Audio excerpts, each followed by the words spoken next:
The conference table exploded into splinters as Marcus Blackwood's 220-pound frame crashed through it, his designer's suit jacket tearing at the shoulder seam. 50 employees gasped in unison, phones already recording what would become the most viral corporate moment of the year. Elena Reeves stood exactly where she'd been 3 seconds earlier, calm, professional, her blazer still perfectly buttoned, while the vice president of operations lay sprawled among shattered oak and scattered presentation materials, his face transitioning from shock to rage to something that looked dangerously close to fear. Before we continue, please subscribe to our channel and hit the notification bell so you never miss a story. Watch until the end to see how this unfolds, and comment below with your city so we can see how far our stories reach around the world. Now, let's get back to Elena's story. Elena had walked into Tech Vanguard's Seattle headquarters that morning knowing exactly what she'd find. 23 harassment complaints in 18 months, 16 involving the same executive. 0 disciplinary actions.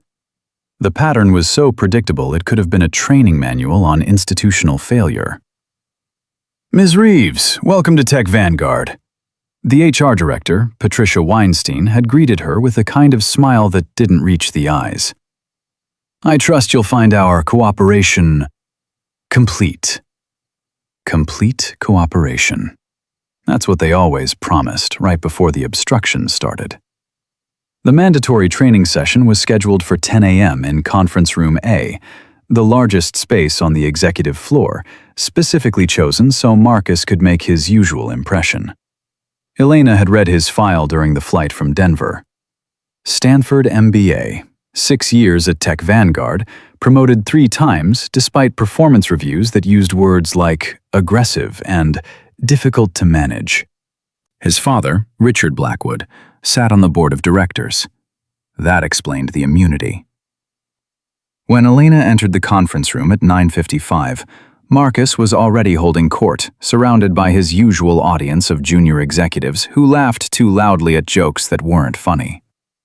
"Gentlemen," Marcus announced, his voice carrying that particular brand of confidence that came from never being told no.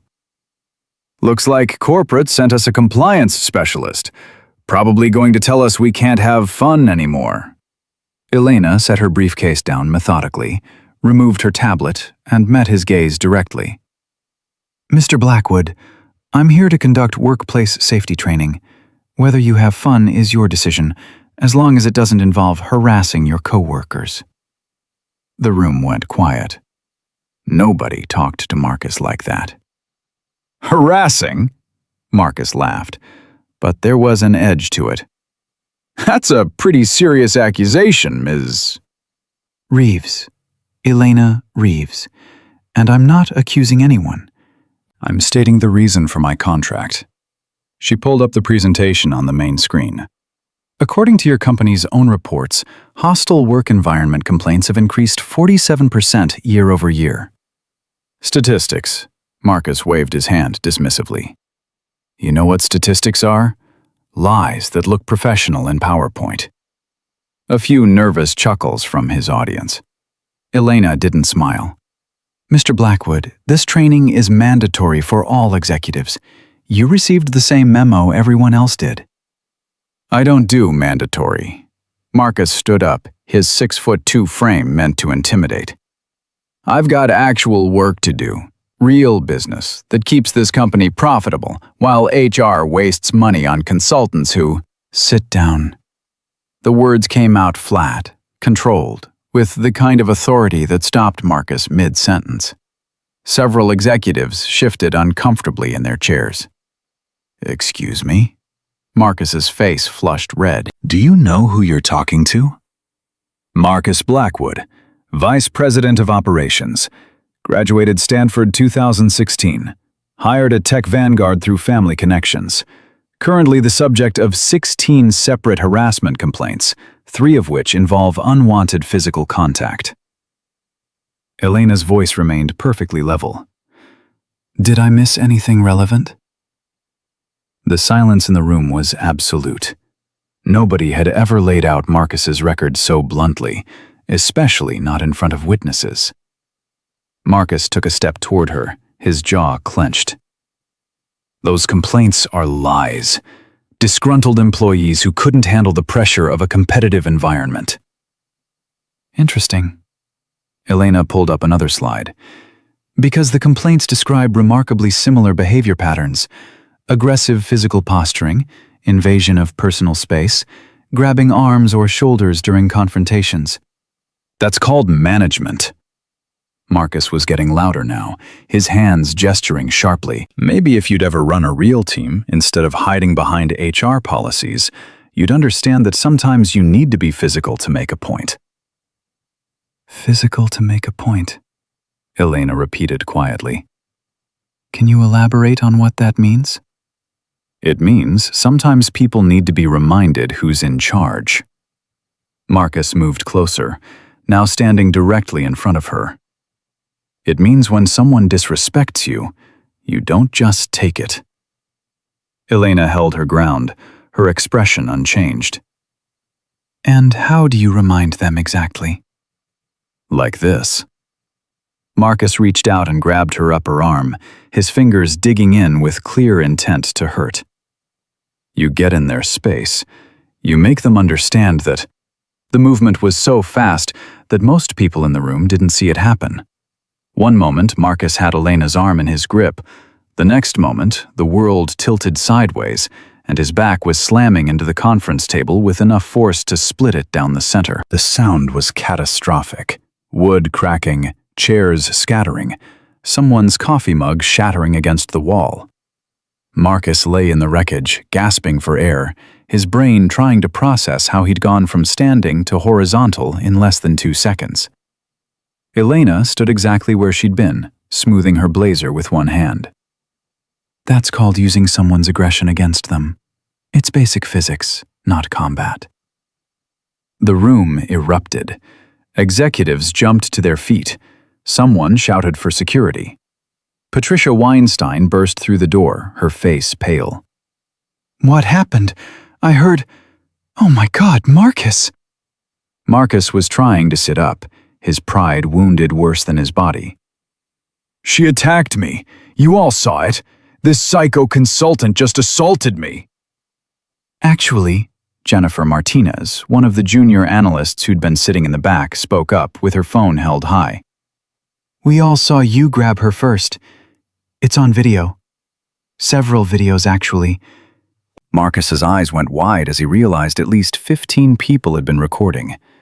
His assault, his threats, his humiliation, all captured in high definition. That was self-defense, Patricia stammered, looking between Marcus and Elena. Marcus, you initiated physical contact during a training session about... I don't care what it was. Marcus scrambled to his feet, brushing splinters off his suit. She's done. You hear me? Done. My father will have her contract terminated within the hour. Elena closed her tablet calmly. Ms. Weinstein, I'll need incident reports from everyone present. Mr. Blackwood, I recommend you schedule an appointment with your attorney. Battery charges aside, your behavior today violated at least 7 corporate policies. Battery? Marcus laughed, but it sounded unhinged. You're the one who put me through a table. After you grabbed me aggressively in front of 50 witnesses. Elena picked up her briefcase. I was hired to investigate harassment complaints. You just provided a comprehensive demonstration of the exact behavior described in those complaints. Gentlemen, thank you for your time. Ms. Weinstein will continue this investigation in a more controlled environment. As Elena walked toward the door, Marcus's voice rose behind her. This isn't over. You have no idea who you're dealing with. She paused at the threshold, turning to face him. Marcus, I know exactly who I'm dealing with. A man who's been using his size and his father's position to intimidate people for years. The difference is, I'm not intimidated. The words hung in the air as she left, her footsteps echoing down the hallway, while chaos erupted behind her. Patricia caught up with Elena at the elevator. Ms. Reeves, please. We need to discuss how to handle this situation. The situation where your VP of Operations committed assault on camera, or the situation where I defended myself? Patricia flinched. He's difficult, I know, but his father is not my concern. The elevator doors opened and Elena stepped inside. I was contracted to investigate harassment complaints. What just happened supports everything those 16 women reported. Unless Tech Vanguard wants this on every news channel by tonight, I suggest you start treating this as the criminal matter it is. Criminal?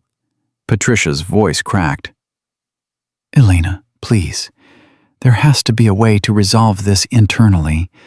The publicity would destroy us. Maybe you should have thought about that before covering up 16 complaints. The elevator doors started to close. I'll be in the contracted office space. Send anyone who wants to provide statements. And Patricia? Tell Marcus's father I don't scare easily. The contracted office space was a converted storage room on the 3rd floor. Deliberate isolation. Another sign of how seriously Tech Vanguard took harassment complaints. Elena didn't care. She'd worked from worse spaces. What she hadn't expected was the line of employees waiting outside her door. The first was Jennifer Martinez, the analyst who'd spoken up during the confrontation. She entered hesitantly, clutching her phone. Ms. Reeves, I have the video. Multiple angles. I already uploaded it to my personal cloud in case someone tries to confiscate my phone. Smart. Elena gestured to a chair. Tell me about your experiences with Marcus Blackwood. Jennifer sat, her hands shaking slightly. He grabbed my wrist once, during a presentation when I questioned his budget projections. He said I was getting too emotional and needed to calm down. Squeezed hard enough to leave bruises. Did you report it? To Patricia. She said Marcus was under stress, and I should try to be more understanding of different management styles. Jennifer's voice hardened. 3 weeks later, I watched him do the same thing to Rachel Chen, then to Amanda Foster, then to... How many women? At least 8 that I know personally. Probably more. Jennifer looked up, her eyes fierce despite the fear. He gets away with it because of his father. Everyone knows. Nobody does anything. Elena made notes on her tablet. Would you be willing to make an official statement? Yes. Whatever it takes. Jennifer hesitated. Ms. Reeves, what you did this morning, I've wanted someone to stand up to him like that for 3 years. Before Elena could respond, her phone buzzed. Unknown number, she answered. Ms. Reeves, this is Richard Blackwood. The voice was smooth, controlled, used to being obeyed. I understand there was an incident this morning involving my son. There was an assault.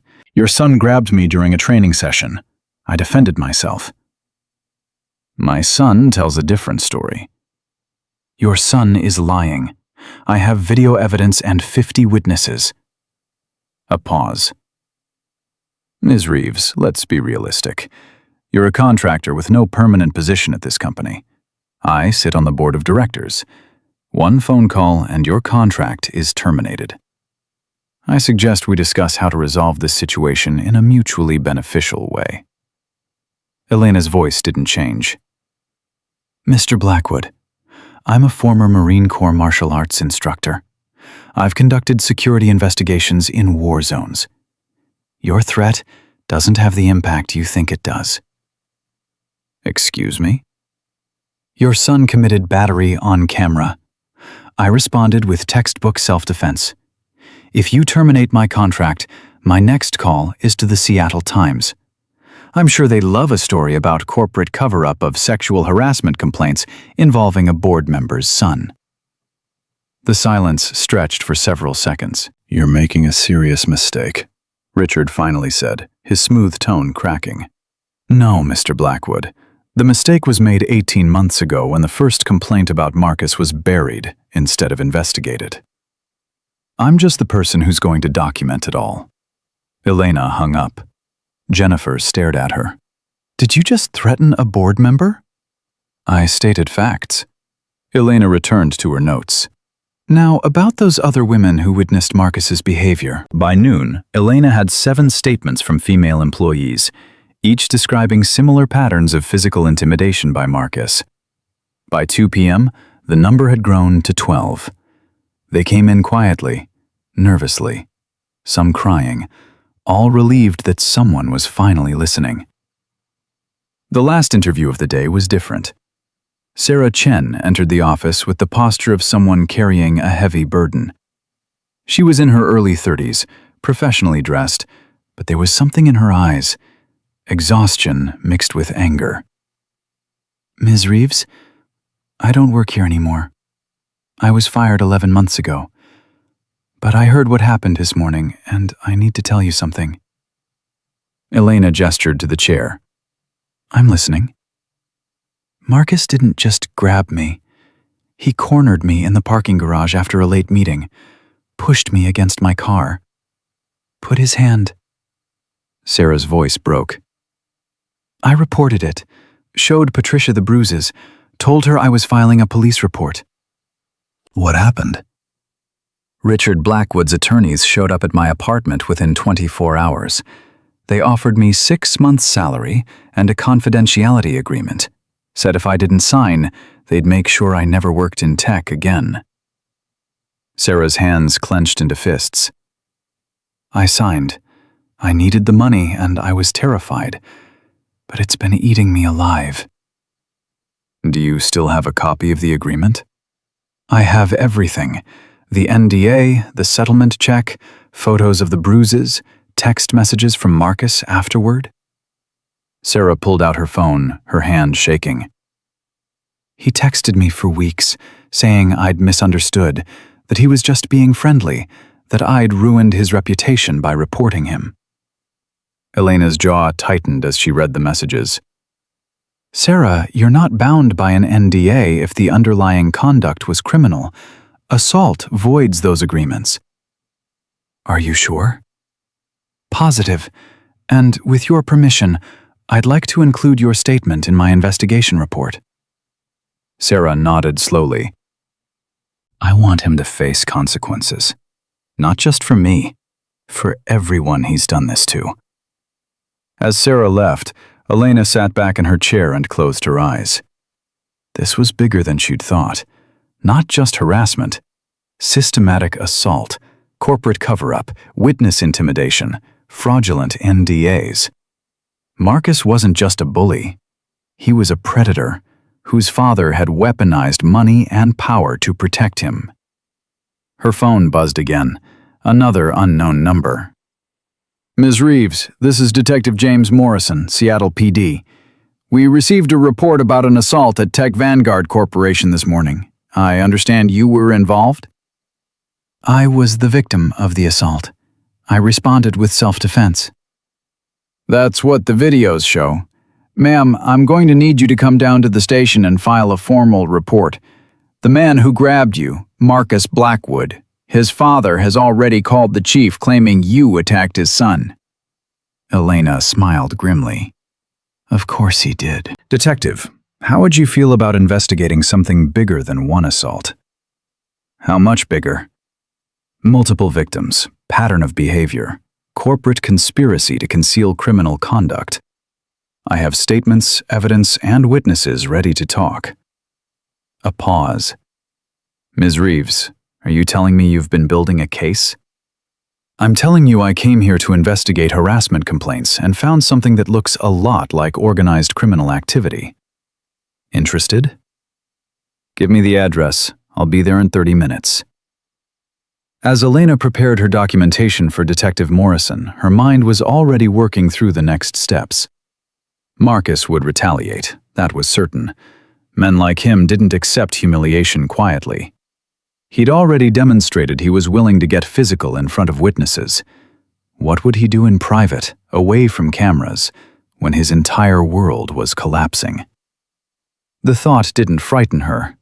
It energized her. Because Elena Reeves had spent 8 years in the Marines teaching hand-to-hand combat to soldiers headed for combat zones, she'd faced down actual threats in places where there were no HR departments or security cameras to protect her. Marcus Blackwood was dangerous, but he was also predictable. And predictable enemies always made critical mistakes when they thought they were hunting you. Her phone buzzed one more time. Text message from an unknown number. "You made a mistake this morning. I know where you live. This isn't over." Elena saved the screenshot, added it to her evidence file, and typed a single response. "I'm counting on it." Then she went back to work, preparing for whatever came next. Detective Morrison arrived with a female partner, Detective Lisa Park, and the expression on his face told Elena he'd already done some preliminary research. He sat down across from her and opened a worn notebook that had seen too many cases. "Ms. Reeves, I made some calls before coming here. Your background check came back interesting. 8 years Marine Corps, specialized in close quarters combat instruction, 2 tours overseas, honorable discharge with commendations." He paused. "You're not your typical corporate consultant." "I'm exactly the consultant companies need when their typical approach isn't working." Detective Park leaned forward. "We pulled the security footage from this morning. Marcus Blackwood initiated physical contact. Your response was textbook self-defense. But his father's already spinning this as an unprovoked attack by an unstable contractor. His father has a lot of practice spinning stories." Elena slid a folder across the table. 16 harassment complaints in 18 months, all involving Marcus, all buried by HR with Richard Blackwood's involvement. "I have documented evidence of at least 3 cases where victims were paid to sign NDAs after reporting criminal assault." Morrison flipped through the documents, his jaw tightening with each page. "These are serious allegations." "They're provable facts. Sarah Chen is willing to testify. She has photographs, medical records, text messages, and a settlement agreement that she signed under duress. Marcus assaulted her in the parking garage. Instead of investigating, Richard's attorneys threatened her career and bought her silence." "Where's Sarah Chen now?" "Waiting in conference room B with 6 other women who have similar stories." Elena pulled up a video file on her tablet. "And I have this." The video played. Marcus in the parking garage, 11 months earlier, pushing a terrified Sarah Chen against her car, his hand on her throat, his body pressed against hers. The footage was grainy but unmistakable. "How did you get this?" Park asked. "Sarah requested it from building security before she was fired. They told her the cameras weren't working that night. She knew they were lying, so she paid a security guard $500 for a copy before the footage disappeared." Elena stopped the video. The guard was fired 2 weeks later for unrelated reasons. Morrison closed his notebook. "Ms. Reeves, I need to be straight with you. The Blackwoods have connections throughout this city. Richard sits on boards, donates to political campaigns, plays golf with the police chief. Building a case against his son isn't going to be simple." "I didn't expect simple. I expected resistance. That's why I documented everything." Elena stood and walked to the window overlooking the parking lot.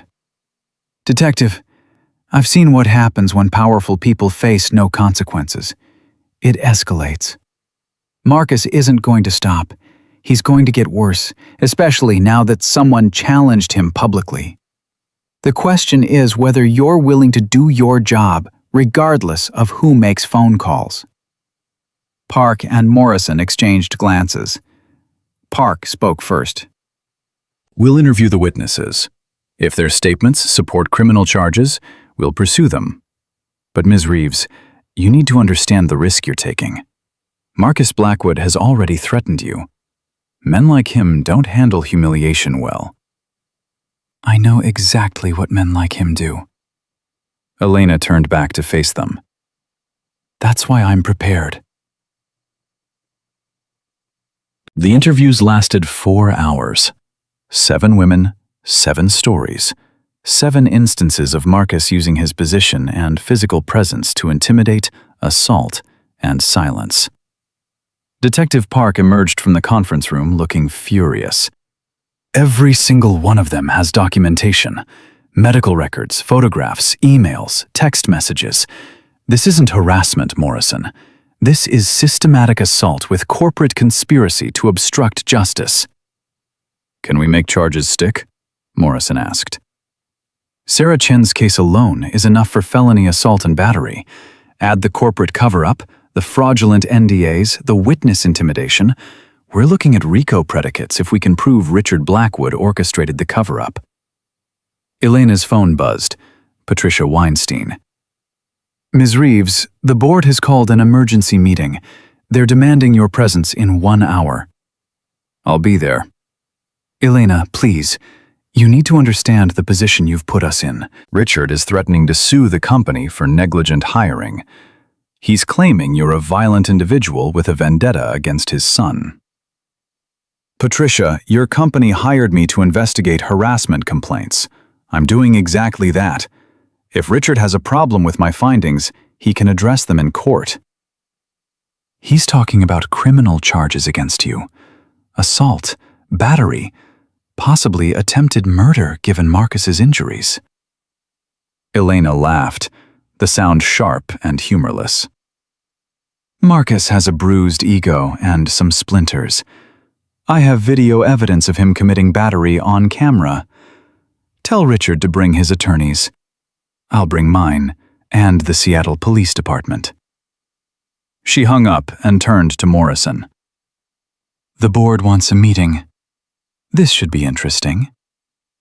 We'll come with you, Park said. If Richard Blackwood tries to intimidate witnesses, I want to see it personally. The executive boardroom was designed to intimidate.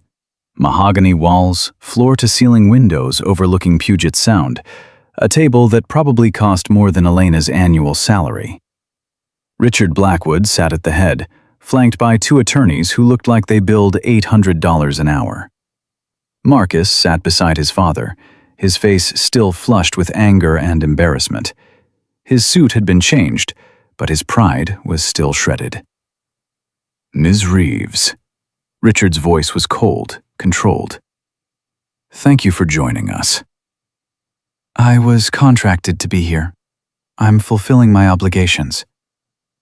Your obligations. Richard opened a folder. Let's discuss those obligations. You were hired to conduct workplace safety training. Instead, you assaulted my son in front of 50 employees. Your son grabbed me during a training session about physical boundaries in the workplace. I responded with self-defense. The irony seems lost on you. One of the attorneys cleared his throat. Ms. Reeves, we have witness statements claiming you used excessive force against Mr. Blackwood. Which witnesses? The attorney hesitated. That information is privileged. Detective Morrison stepped forward. I'm Detective James Morrison, Seattle PD. I've reviewed the security footage and multiple cell phone videos from this morning's incident. Marcus Blackwood initiated unwanted physical contact. Ms. Reeves's response was proportional and controlled. If you're claiming otherwise, I'd like to see this alleged evidence. Richard's expression hardened. Detective, I'm surprised the department sent you to a civil matter between a company and its contractor. This stopped being a civil matter when I interviewed 7 women who described a pattern of criminal assault by your son, followed by corporate conspiracy to obstruct justice. Morrison placed his own folder on the table. Would you like to discuss those allegations, Mr. Blackwood? The room went silent. Marcus's face drained of color. Richard's jaw clenched so tight, Elena could see the muscles jumping. Those allegations are lies, Marcus said, his voice rising. Disgruntled employees with axes to grind. Is Sarah Chen lying? Elena asked quietly. Because I have video of you assaulting her in the parking garage. I have her medical records showing bruising consistent with strangulation. I have text messages where you admitted to the encounter and tried to convince her it was consensual. Marcus lunged to his feet. You have no right to access those files. That matter was settled privately. Settled illegally, Detective Park corrected. NDAs don't apply when the underlying conduct is criminal. Sarah Chen is willing to testify. So are 6 other women, all describing the same behavior pattern. Physical intimidation, assault, threats, followed by payoffs and non-disclosure agreements. Richard stood slowly. Detectives, you're making serious accusations without understanding the full context. My son has been the victim of a coordinated attack by a disgruntled contractor and several former employees seeking financial gain. Financial gain? Elena's voice was deadly calm. Sarah Chen lost her career, her reputation, and spent 11 months in therapy trying to recover from what your son did to her. Rachel Foster left the tech industry entirely because she was terrified of running into Marcus at another company. Amanda Pierce still has panic attacks when men stand too close to her. But sure, let's talk about financial gain. Those women accepted settlements, one of the attorneys interjected. Legal agreements they signed voluntarily. Under duress, Morrison said, after being threatened by your firm. That's witness intimidation and obstruction of justice. Richard's control was slipping. Elena could see it in the way his hands gripped the table edge, the slight tremor in his jaw. This meeting is over. Ms. Reeves, your contract is terminated effective immediately. Security will escort you from the building. No, they won't. Patricia Weinstein's voice came from the doorway. She entered the boardroom looking terrified but determined, followed by 3 other board members Elena hadn't met. Richard, we've reviewed the evidence Ms. Reeves compiled. The board has voted to suspend Marcus pending criminal investigation and to fully cooperate with the police. You can't, Richard started. We can, and we did. Patricia's voice shook but held firm. 4 votes to 3. You're outvoted. Marcus is suspended without pay. His office is being secured as we speak. And, Richard, given your involvement in the cover-up, you're being asked to recuse yourself from all board matters related to this investigation.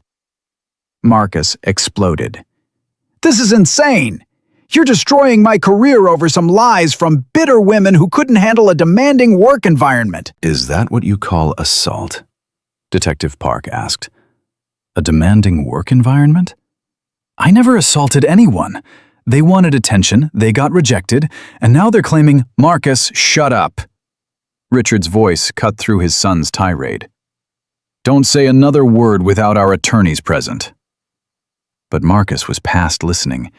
The humiliation of the morning, the exposure of his behavior, the collapse of his protected status, it all came pouring out in rage.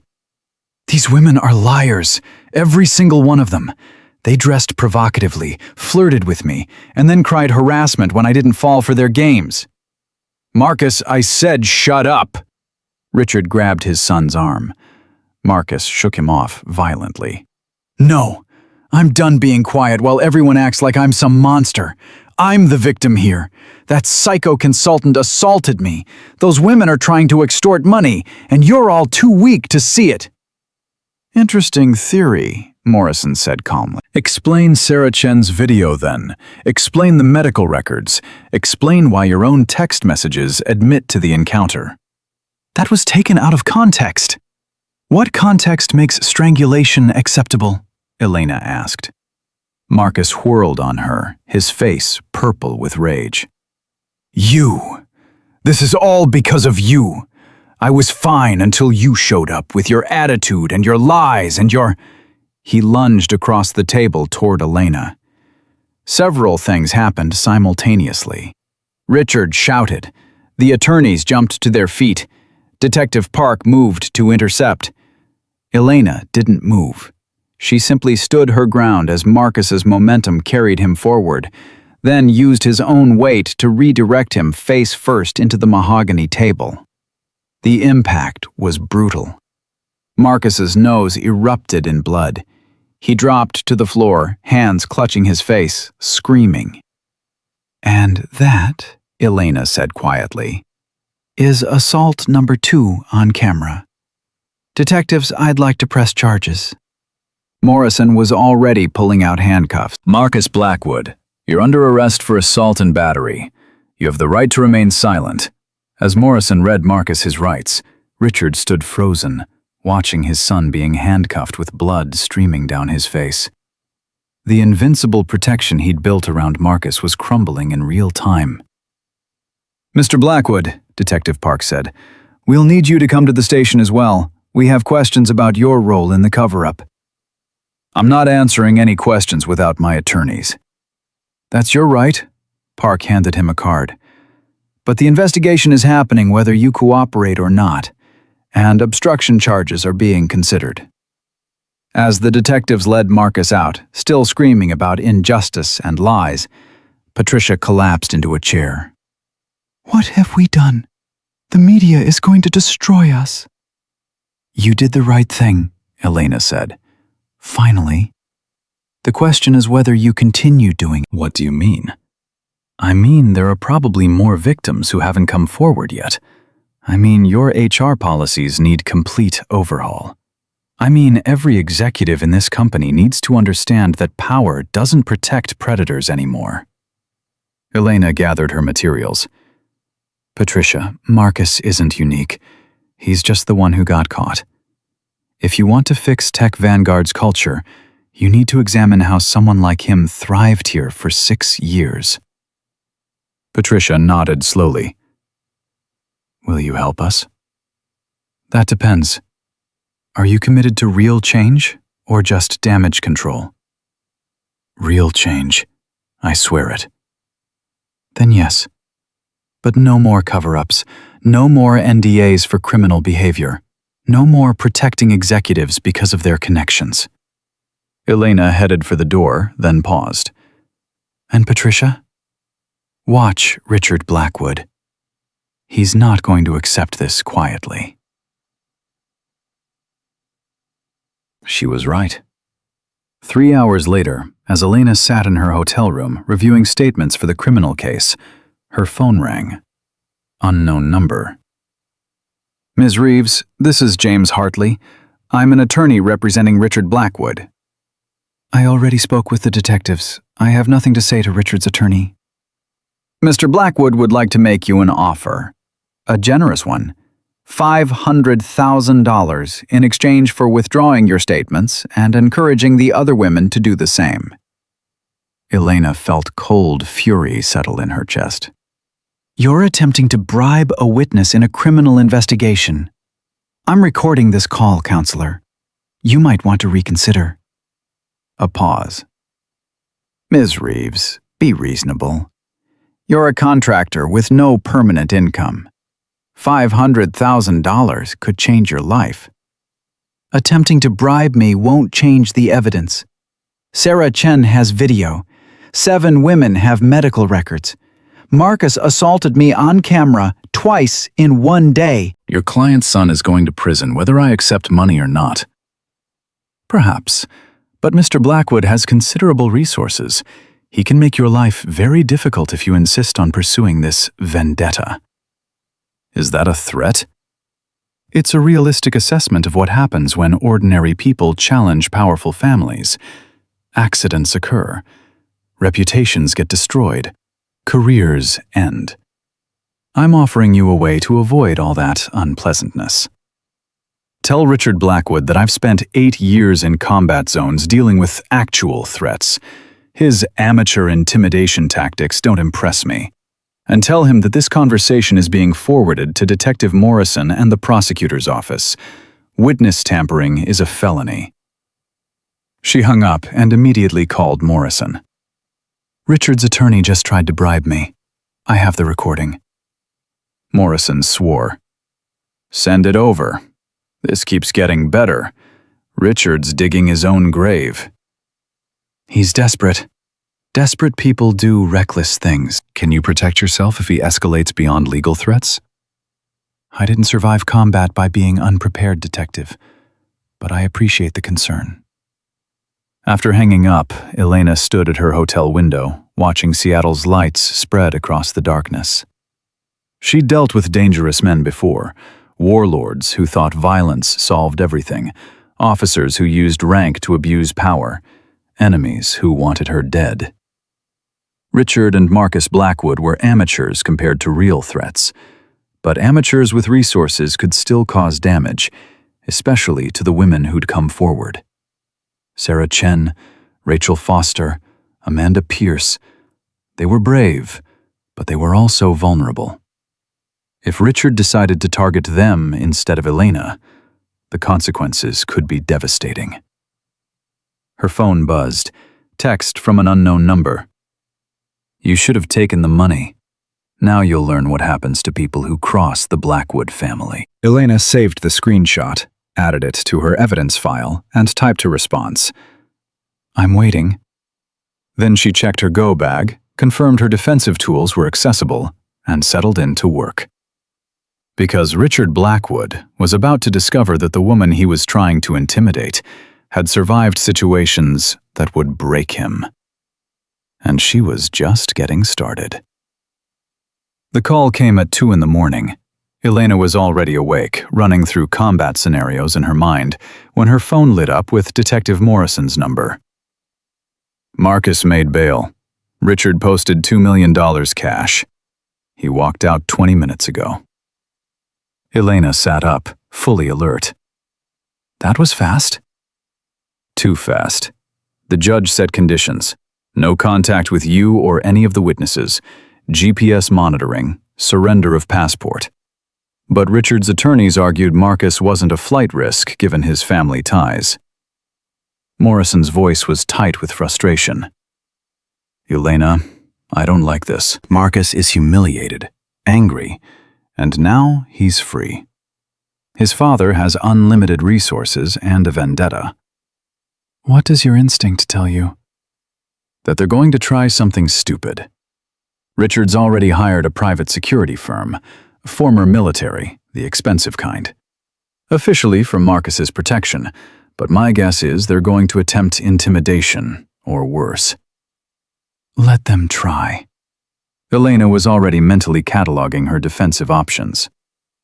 Morrison, if they come after me, I need you to trust that I can handle it. You're one person, Elena. Richard can afford an army. I've fought armies before. Usually they're less motivated than people think. After hanging up, Elena didn't go back to sleep. She spent the next 3 hours preparing, checking equipment, reviewing maps of Seattle, identifying potential ambush points. If Richard was going to move against her, he'd do it soon, before the prosecutor filed formal charges, before more witnesses came forward, before the media turned this into a national story. The setup came exactly as she'd predicted. At 6 a.m., her phone buzzed with an email from an address she didn't recognize. The subject line read, Settlement discussion, confidential. The message was brief. Ms. Reeves, Mr. Richard Blackwood would like to discuss a private resolution to recent events. Given the sensitive nature of these discussions, he requests a meeting at a neutral location, the Cascade Mountain Retreat Center, 60 miles outside Seattle. Today, 2 p.m. This is a genuine attempt to avoid further legal complications for all parties involved. Elena stared at the email, reading the subtext clearly. Isolated location. Short notice. Neutral site that Richard controlled. This wasn't a settlement discussion. This was an ambush. She forwarded the email to Morrison with a single line.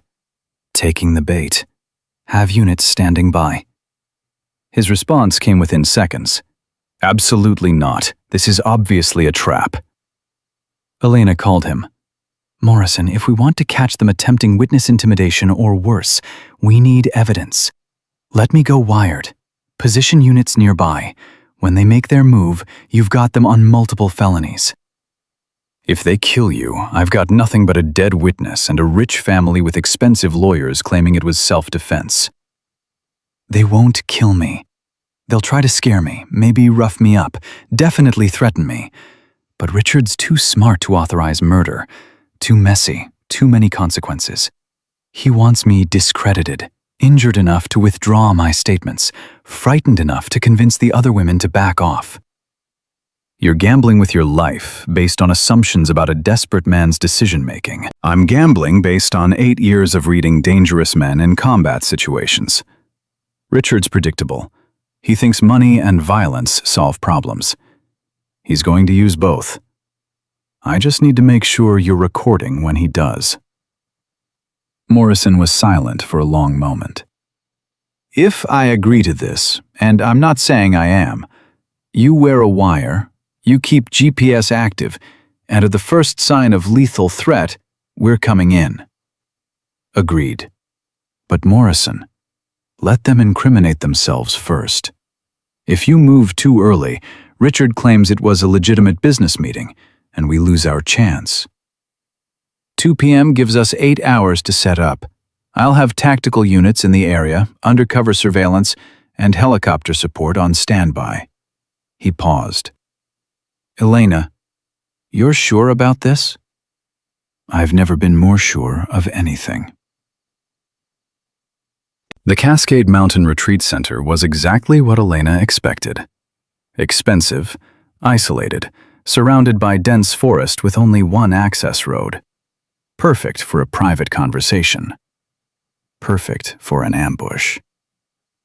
She arrived 15 minutes early, driving her rental car slowly, noting camera positions, exit routes, potential cover points. The main building was a modern glass and timber structure designed for corporate retreats. Empty parking lot except for 3 vehicles, a black Mercedes S-Class that screamed Richard Blackwood, and 2 large SUVs with tinted windows that screamed hired muscle. Elena parked, checked her concealed recording devices, and sent Morrison her location ping. Then she walked toward the entrance, every sense alert, her body loose and ready.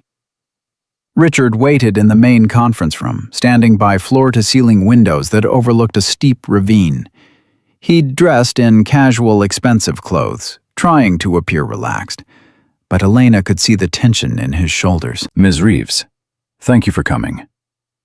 Let's skip the pleasantries, Richard. You didn't bring me to a remote location to have a friendly chat. His smile was cold. Direct. I appreciate that. You're right. We need to resolve this situation before it destroys both of our futures. My future's fine. Yours is looking questionable. Is it? Richard gestured to a chair. Sit, please. Elena remained standing. I'll stand. Say what you need to say. Richard's jaw tightened. He didn't like being denied even small shows of control. My son made mistakes. I acknowledge that. Young man, high-pressure job, poor judgment with interpersonal boundaries. But you've turned minor workplace infractions into a criminal crusade that's destroying his life. Minor infractions? He assaulted 7 women. He strangled Sarah Chen. He attacked me twice on camera. Your interpretation of events. My attorneys see things differently.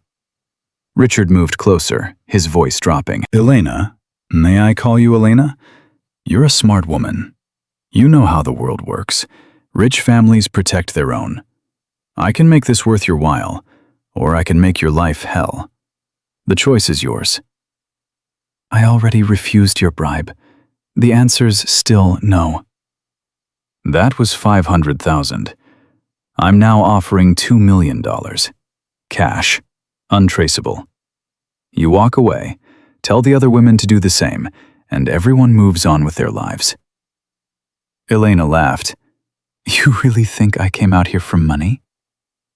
Everyone has a price. Mine isn't dollars. It's justice for the women your son hurt.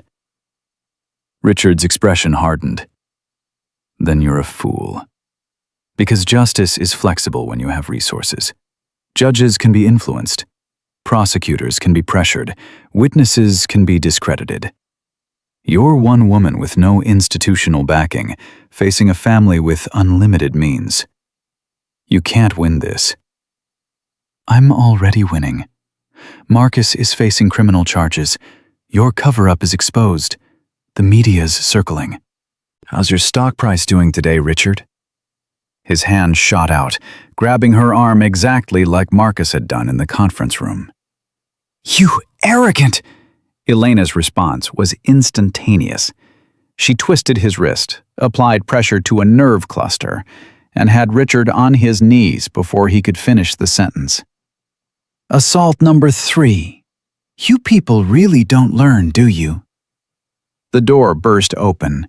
3 men entered, large, professional, moving with military precision. Elena released Richard and stepped back, assessing the new threats. Former special forces, probably. Well-trained, well-paid, and definitely here to hurt her. Richard stood slowly, rubbing his wrist.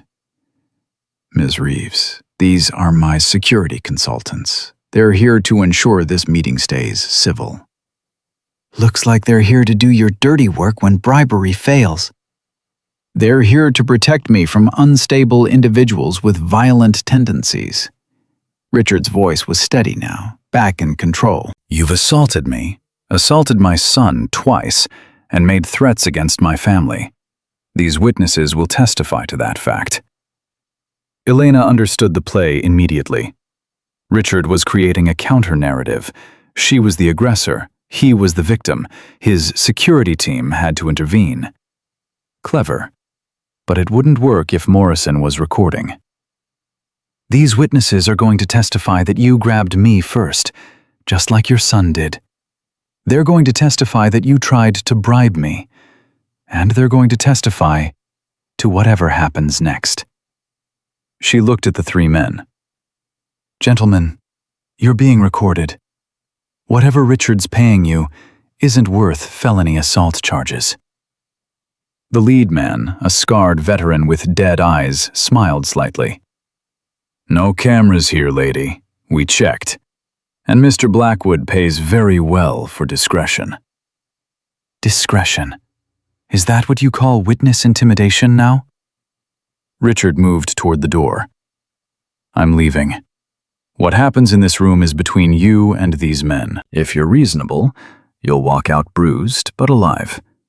If you're stubborn, well, accidents happen in remote locations. People fall, hit their heads, tragic outcomes. Richard, if you walk out that door, you're admitting conspiracy to commit assault and attempted murder. He paused at the threshold. I'm simply leaving you to discuss matters with my security team. What they do on their own initiative isn't my responsibility. The door closed. Elena was alone with 3 trained fighters in an isolated building 60 miles from Seattle. The setup was perfect, except Richard didn't know about the wire, didn't know about Morrison's tactical team, didn't know that Elena had spent years training soldiers for exactly this kind of situation. The scarred man cracked his knuckles. Mr. Blackwood wants you scared enough to drop the charges and convince the other women to do the same. He doesn't care how we accomplish that, long as you're alive enough to talk afterward. So he's paying you to torture a woman. Your mothers must be proud. The second man, younger, with a boxer's build, laughed. Lady, we've done worse for less money, but we'll make it quick if you cooperate. Tell us you'll drop the charges, sign a statement, and we'll just rough you up a little for show. And if I don't cooperate? The third man, silent until now, pulled out a telescoping baton. Then we get creative. Broken fingers heal. Broken ribs heal. Even facial fractures heal eventually. You'll just hurt for a long time first. Elena calculated distances, angles, available weapons. 3-on-1 against trained opponents wasn't ideal, but she'd faced worse odds in Fallujah. The key was controlling the space, neutralizing the most dangerous threat first, and using their overconfidence against them. "Last chance," the scarred man said, moving closer. "Cooperate or suffer." Elena's voice was steady. "I've got a last chance offer for you too. Walk away now, and I'll ask the prosecutor to go easy on the conspiracy charges. Stay, and you're going to prison for a long time." The boxer laughed again. "Big talk from a tiny woman." "Small package, professional training. Let's see which matters more." The scarred man nodded to his companions. "Take her." They moved in coordination, trying to surround her. The boxer came in first, fast and aggressive, throwing a heavy right hook meant to end the fight immediately. Elena slipped the punch, used his momentum to pull him off balance, and drove her elbow into his kidney with surgical precision. He went down, gasping. The man with the baton swung hard at her head. Elena ducked under it, stepped inside his reach, and struck his throat with controlled force, enough to disable, not enough to kill. He dropped the baton, clutching his neck, wheezing. The scarred man reassessed immediately. "You've had training." 8 years teaching hand-to-hand combat to Marines. "You're outmatched." He smiled, pulling a knife. "Training's different from real violence. Let's see how you handle steel." Elena's pulse quickened, but her mind stayed calm. Knife fighting was about controlling the weapon hand and staying mobile. The scarred man knew what he was doing. He held the blade low, stance balanced, eyes focused. He feinted high, slashed low. Elena jumped back, grabbed a chair, and used it as a barrier. He slashed again, cutting through the upholstery. Elena shoved the chair forward, forcing him off balance, then kicked hard at his knee. He stumbled, but didn't fall. "You're good," he admitted, circling. But good isn't enough. He lunged, blade aimed at her stomach. Elena twisted, felt the knife graze her side. Shallow cut, painful, but not disabling. She grabbed his wrist, applied a joint lock, and drove her knee into his elbow. The snap was audible. He screamed, dropped the knife. All 3 men were down. The whole fight had lasted maybe 90 seconds. Elena kicked the knife away, breathing hard, feeling blood seep through her shirt from the cut. "Morrison, if you're listening, now would be good." Sirens erupted in the distance. The scarred man looked up at her, his face twisted in pain and confusion. "Oh, I told you I was wired. Your entire assault, Richard's bribery attempt, the threats, all recorded. You just bought yourself 5 to 10 years. The doors burst open. Detective Morrison led tactical officers in, weapons drawn. "Seattle Police, nobody move!" Elena raised her hands, showing she was unarmed. "3 assailants down, 1 armed with a knife. I've got a superficial cut on my left side. Richard Blackwood fled approximately 3 minutes ago, heading toward the parking area." "We've got him," Morrison confirmed. "Tried to drive away, ran into our roadblock." He looked at Elena's blood-soaked shirt. "You okay?" "I've had worse paper cuts. How much did you record?" Every word. Richard's bribery attempt, his hired thugs threatening you, the assault, everything. Morrison gestured to the medics. "Get her checked out. You 3, you're under arrest for assault with a deadly weapon, conspiracy, and attempted witness intimidation." As the medics examined Elena's cut, 6 inches long but shallow, requiring stitches but no serious damage, she watched the 3 men being handcuffed. The boxer was still gasping from his kidney shot. The baton man was wheezing through his damaged throat. The scarred man cradled his shattered elbow. "You got lucky," the scarred man muttered as they dragged him past. "No," Elena replied calmly. "I was prepared. There's a difference." Morrison returned from securing Richard. "He's claiming he had no idea his security team would attack you. Says he left the room specifically to avoid any confrontation." "Except we have him on tape saying, What happens in this room is between you and these men, and talking about tragic accidents. His own words prove conspiracy. His attorneys will argue he was speaking hypothetically, that he never explicitly ordered violence. Elena smiled, despite the pain in her side. Then let's talk about the explicit bribery attempt. $2 million to drop charges and silence witnesses. That's witness tampering on recording. Even expensive lawyers can't spin that away. Morrison nodded slowly. Between Marcus's assaults, Richard's bribery and conspiracy, and these 3 idiots confessing their intent on tape, we've got enough charges to put them all away for years. What about the other women? Are they safe? We've already contacted Sarah Chen and the others. Protective detail on each of them until we're sure Richard doesn't have more hired help waiting. Morrison studied Elena carefully. You took a hell of a risk coming here. Risk implies uncertainty. I knew you'd have my back. Still, 3 trained fighters with weapons. Isolated location. Richard planning to claim whatever happened was your fault. If something had gone wrong, something did go wrong. For them. Elena stood slowly, the medic having finished bandaging her side. Morrison, men like Richard Blackwood have spent their entire lives using money and power to avoid consequences. They genuinely believe they're untouchable. But they make the same mistake every time. What's that?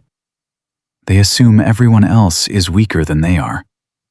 They see a woman, they see vulnerability. They forget that strength has nothing to do with size or money or connections. Elena walked toward the exit where Richard was being loaded into a police car, still shouting about his attorneys and false arrest.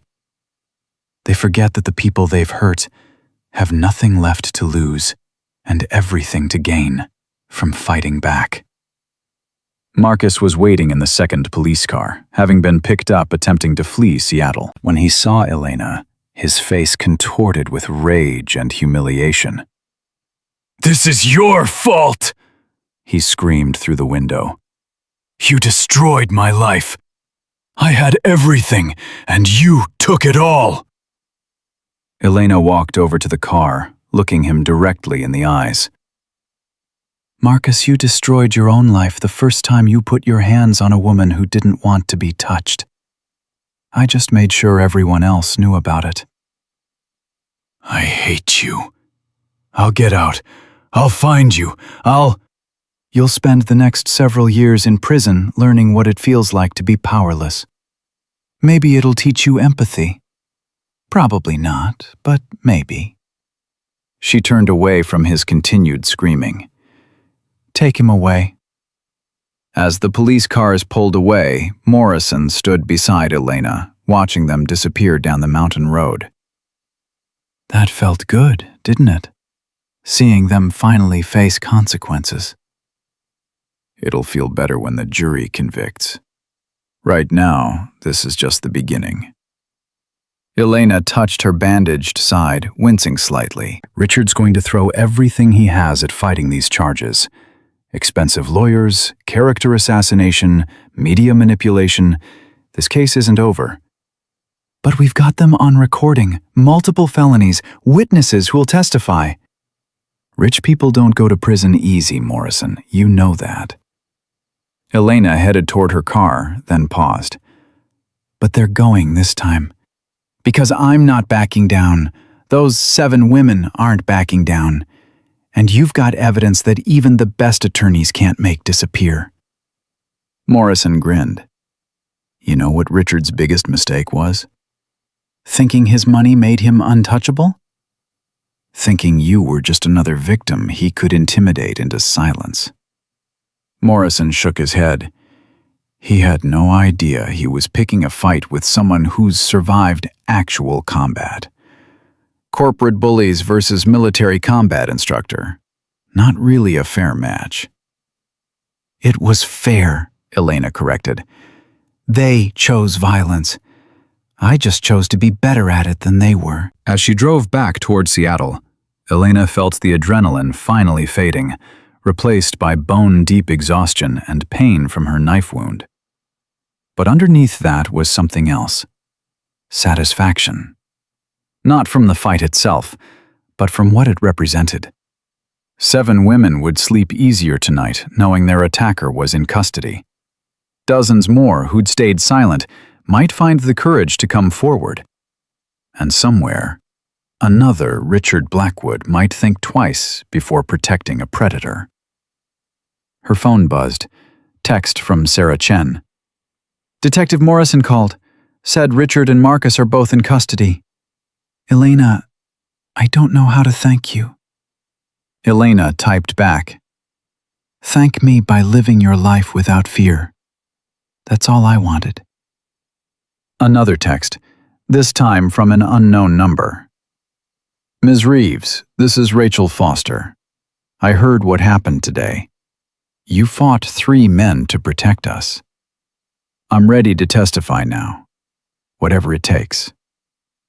Then another. Amanda Pierce here. Count me in too.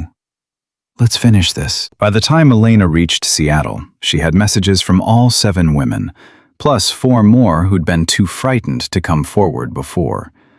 11 victims, ready to face their attacker in court, emboldened by seeing justice actually pursued for once. Elena pulled into her hotel parking lot, turned off the engine, and allowed herself one moment of pure emotion. She'd been in Seattle for exactly 48 hours. In that time, she'd been assaulted twice, threatened multiple times, fought off 3 armed attackers, and dismantled a corporate conspiracy that had protected a serial predator for years. Not bad for a contractor with no institutional backing. Her phone rang one more time. Detective Park's number. Elena, just wanted to let you know, the prosecutor's filing formal charges tomorrow morning. Multiple counts against both Blackwoods, plus their 3 hired thugs. With your testimony and the recordings, they're estimating 90% conviction probability. What about trial timeline? Prosecutor wants to move fast before Richard's lawyers can create delays. She's thinking 60 days to trial, maybe less if we can expedite. Good. The longer this drags out, the more chance Richard has to intimidate witnesses. Speaking of which, how's your side?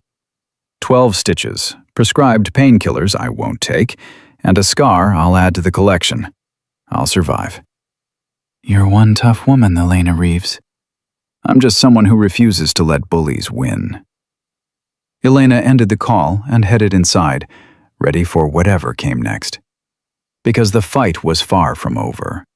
But for the first time in years, the victims had someone in their corner who wouldn't back down, wouldn't be bought off, and wouldn't let money and power corrupt justice.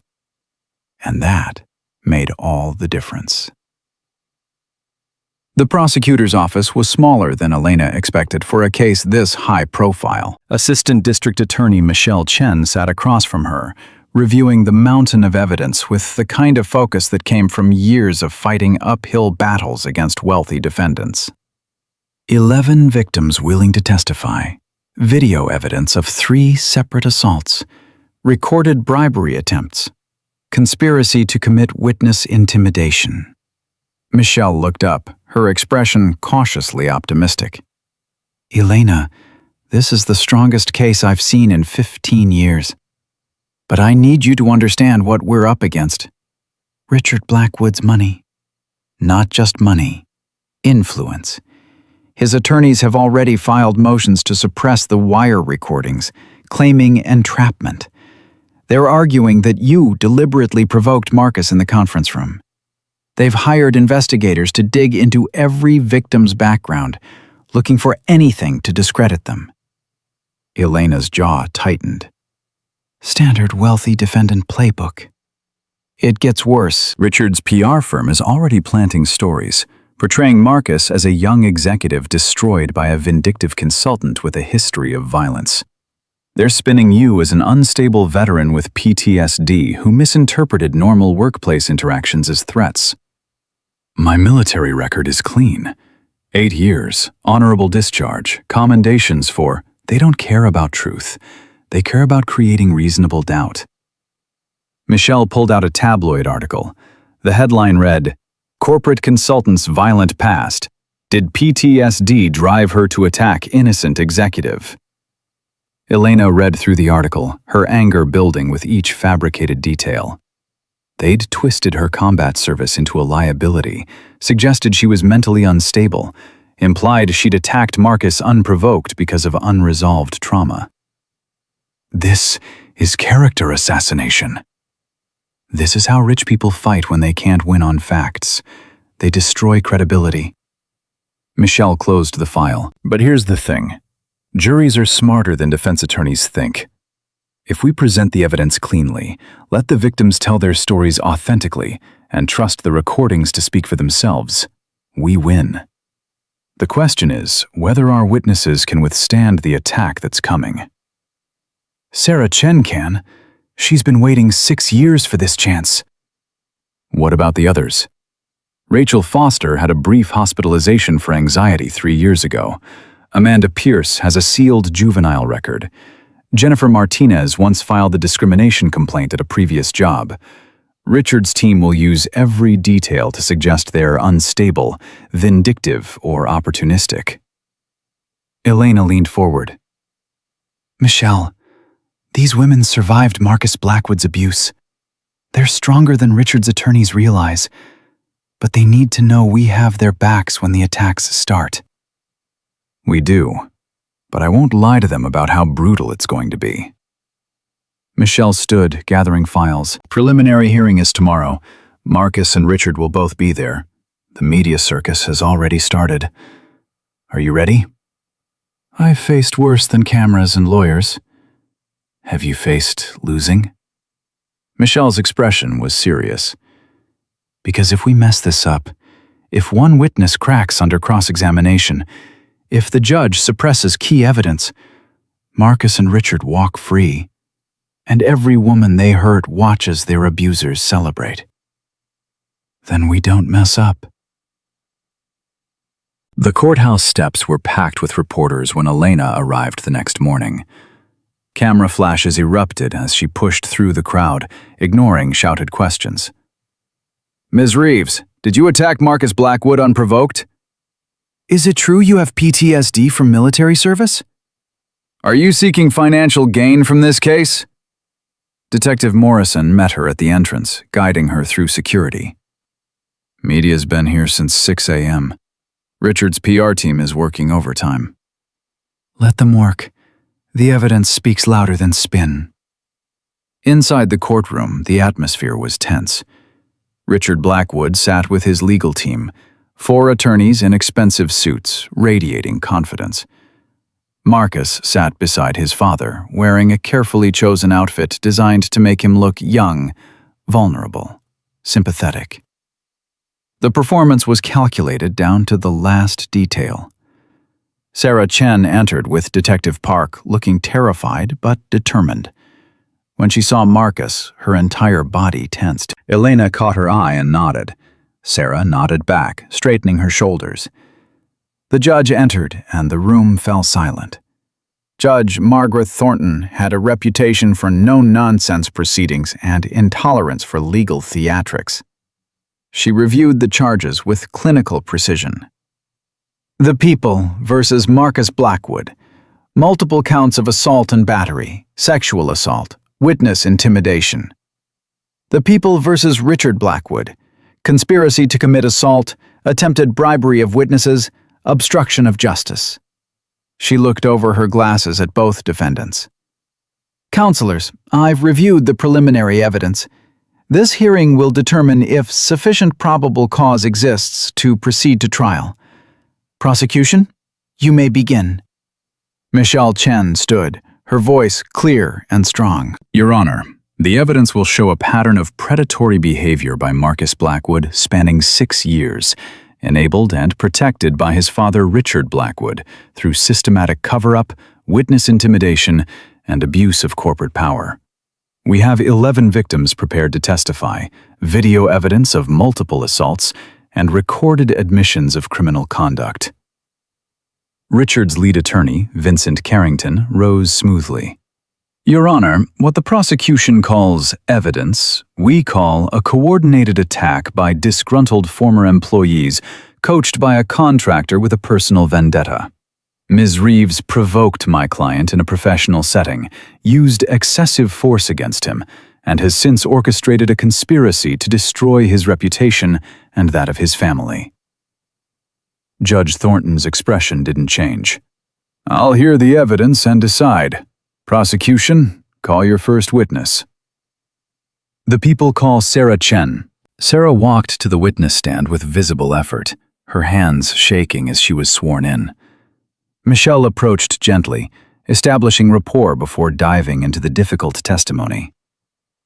Ms. Chen, can you describe your employment at Tech Vanguard Corporation? I was a senior analyst in the operations division. I worked there for 4 years. Sarah's voice was quiet but steady. And in that time, did you have interactions with Marcus Blackwood?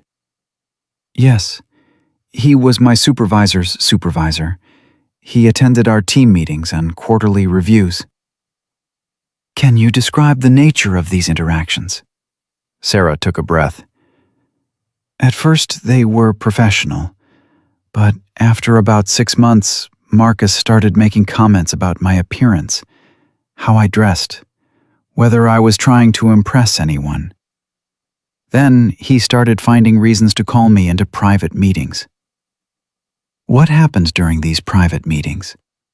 He would stand too close, touch my shoulder or arm when he talked. Once he put his hand on my lower back and said I seemed tense, that I should relax more. Sarah's voice was shaking now. I tried to avoid being alone with him, but he would insist on one-on-one reviews. Can you describe the incident that occurred 11 months ago? Sarah's eyes filled with tears, but her voice remained steady. I was working late on a presentation. Marcus knew because he'd seen my calendar. He came to the parking garage around 9 p.m., said he wanted to review my work before the morning meeting. I followed him to his car, thinking we'd look at the presentation on his laptop. What happened next? He pushed me against my car, put his hand around my throat, said he'd been patient with me, but my constant rejection was disrespectful, that I needed to understand he could make my career or destroy it. Carrington shot to his feet. Objection! This testimony is uncorroborated and prejudicial. Judge Thornton looked at Michelle. Do you have corroboration? We have video evidence, Your Honor. The courtroom went silent as the parking garage footage played. Even with the grainy quality, Marcus's actions were unmistakable. The aggressive approach, the push, his hand on Sarah's throat, her obvious terror. When the video ended, several jurors were visibly upset. Carrington stood for cross-examination, his tone shifting to attack mode. Ms. Chen, isn't it true you were romantically interested in my client? No. Isn't it true you sent him personal emails outside of work hours? I sent work emails about projects, nothing personal. Isn't it true you accepted a settlement of 6 months' salary from Tech Vanguard? Yes, because I was terrified, and your firm threatened to destroy my career if I didn't. So you took the money voluntarily? Sarah's voice rose. I took it because I was 26 years old, unemployed, and terrified. Your attorneys told me if I pursued charges, they'd make sure I never worked again. That wasn't voluntary. That was coercion. Your Honor, Carrington protested, the witness is being argumentative. The witness is answering your question, Counselor. Continue. Judge Thornton's tone suggested she was losing patience with the defense tactics. Carrington tried several more angles, suggesting Sarah had been fired for performance issues, implying she was motivated by money, questioning why she'd waited 11 months to come forward. But Sarah held firm, her answers consistent, her pain authentic. When she finally stepped down, Elena saw the exhaustion on her face, but also something else. Relief. The truth was finally on record. The prosecution called witness after witness. Rachel Foster described Marcus cornering her in the supply room, his hands on her waist, his threats about what would happen if she told anyone. Amanda Pierce testified about being grabbed during a meeting, Marcus's fingers digging into her arm, hard enough to leave bruises. Jennifer Martinez showed photos of the marks on her wrist after Marcus had squeezed it during a presentation. Each testimony was met with aggressive cross-examination. Each woman was questioned about her personal life, her mental health, her motivations. Carrington painted them as opportunistic, vindictive, coached by Elena to fabricate similar stories for financial gain. But the evidence kept mounting. Medical records, photographs, text messages, email threads. The pattern was undeniable. Then Michelle played the conference room video, Marcus grabbing Elena, her defensive throw, his humiliation in front of 50 witnesses, followed by the attempted assault in the boardroom days later. Your Honor, Michelle said quietly, the defense wants you to believe this is about one woman's vendetta, but the evidence shows a 6-year pattern of predatory behavior. Marcus Blackwood used his position, his father's influence, and corporate protection to assault women with impunity. When someone finally fought back, when someone finally exposed him, he and his father conspired to silence witnesses through intimidation and violence. She played the recording from the mountain retreat, Richard's bribery attempt, his thinly veiled threats, the hired attacker's explicit statements about what they planned to do to Elena. The courtroom was silent except for Richard's voice on the recording. What happens in this room is between you and these men. If you're reasonable, you'll walk out bruised, but alive. When the recording ended, Judge Thornton removed her glasses and stared at Richard Blackwood. Mr. Carrington, does your client wish to address the court about this recording? Carrington stood, his confidence finally cracking. Your Honor, my client's words were taken out of context. He was attempting to warn Ms. Reeves that his security team might overreact to her aggressive behavior. He specifically left the room to avoid any confrontation. He left the room after offering a $2 million bribe and threatening that accidents happen in remote locations. Counselor, that's not a warning. That's conspiracy to commit assault. Judge Thornton looked at her notes. I've heard enough. There is overwhelming probable cause to proceed to trial on all charges. Both defendants will remain in custody pending trial. Bail is revoked given the clear evidence of witness intimidation and flight risk. Your Honor, that's excessive, Carrington protested. My clients have cooperated fully with... Your clients hired armed men to assault a witness in an isolated location. That cooperation ended when they crossed into violent crime. Judge Thornton's gavel came down. Trial is set for 30 days from today. Defendants remanded to custody. We're adjourned. The courtroom erupted. Richard Blackwood shouted about judicial bias while bailiffs moved to take him into custody. Marcus sat frozen, the reality of prison finally sinking in. Reporters rushed for the exits, racing to file stories. Elena sat quietly, watching both men being led away in handcuffs. Sarah Chen approached, tears streaming down her face. We did it. They're actually going to trial. We did it, Elena agreed. But Sarah, the trial itself is going to be harder. They'll attack more aggressively. They'll dig deeper into everyone's past. I don't care. Let them dig. Let them attack. For the first time in 6 years, I'm not afraid of Marcus Blackwood. Sarah wiped her tears. Thank you, Elena. Thank you for believing us. The media firestorm that followed was unprecedented. Richard Blackwood's arrest became national news. Tech Vanguard's stock dropped 18% in a single day. The board of directors called an emergency meeting. Patricia Weinstein contacted Elena that evening.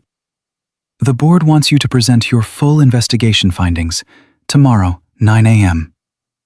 I'm not sure that's appropriate given the pending criminal case. Elena, Tech Vanguard is facing a reckoning. 7 executives have resigned. Shareholders are demanding accountability. If you don't help us understand how this happened, how we failed these women, we can't fix it. Elena considered. I'll present my findings. But Patricia, you need to understand, this isn't just about Marcus. It's about a corporate culture that enabled him.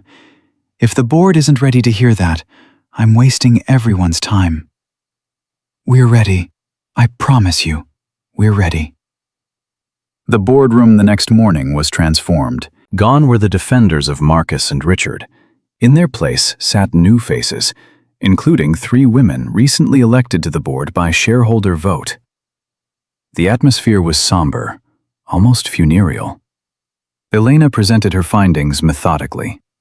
The 16 initial complaints, the pattern of escalation, the HR failures, the NDAs used to silence victims, the systematic cover-up orchestrated by Richard Blackwood and enabled by corporate leadership too intimidated or too corrupt to intervene. For 6 years, Marcus Blackwood assaulted women at this company. For 6 years, those women reported his behavior through proper channels. For 6 years, nothing happened. Elena pulled up a chart showing complaint frequency and response times. The average time between a harassment complaint and HR action at comparable companies is 14 days. At Tech Vanguard, the average was 0 days, because no action was ever taken. One of the new board members, Catherine Walsh, spoke up. Why did HR consistently ignore these complaints? Patricia answered, her voice thick with shame. Because Richard Blackwood made it clear that investigating his son would have career consequences. Because HR directors who pushed for accountability were transferred or fired. Because the institutional priority was protecting the company's reputation, not protecting employees. Which is how you create a system where predators thrive, Elena said. Marcus wasn't an anomaly. He was the logical outcome of a culture that valued money and power over basic human decency. Another board member, Thomas Rodriguez, asked the question everyone was thinking. How do we fix this? You start by admitting the truth publicly. No spin, no PR deflection. Tech Vanguard failed its employees. You failed to protect women from a known predator. You prioritized profits and reputation over safety. Elena made eye contact with each board member. Then you rebuild from the ground up. New HR leadership, Independent reporting channels, mandatory training that actually teaches accountability, not compliance, zero tolerance policies with real enforcement, and financial compensation for every woman Marcus hurt. The legal liability alone could bankrupt us, someone muttered. Then you declare bankruptcy ethically instead of continuing to profit from a system built on abuse, Elena replied flatly. You have a choice. Fix the culture or accept that you're complicit in whatever happens next. The room fell silent. Catherine Walsh broke it. I move that we accept Ms. Reeves's recommendations in full and commit to public transparency about our failures. All in favor? Every hand went up. Then let's get to work, Catherine said. Elena, will you help us rebuild? Elena thought about the 11 women who'd testified, about the countless others who'd suffered in silence, about the possibility of creating something better from the wreckage. Yes, but I won't compromise on accountability. If executives who enabled this want to keep their jobs, they'll have to earn that privilege by facing what they allowed to happen. Understood, Catherine agreed. Starting with me. I've been on this board for 8 months. I heard rumors about Marcus but didn't investigate. That failure is on me, and I'll answer for it. The admission was powerful because it was public, specific, and honest. Other board members began acknowledging their own failures, the warnings they'd ignored, the complaints they'd dismissed, the institutional pressure they'd surrendered to. Elena watched the reckoning unfold, knowing this was just the beginning. Real change would take years, but for the first time, Tech Vanguard was moving in the right direction. Her phone buzzed. Detective Morrison. "Elena, you need to see this. Marcus just fired his attorneys and requested a meeting with the prosecutor. He says he wants to make a statement." About what? "About everything. His father, the cover-up, other victims we don't know about yet. He says if we offer a plea deal, he'll testify against Richard." Elena felt her stomach drop. Marcus is trying to save himself by sacrificing his father? "Looks like it. Prosecutors considering the offer. With Marcus's testimony, we could add racketeering charges against Richard, conspiracy, fraud, maybe even RICO violations.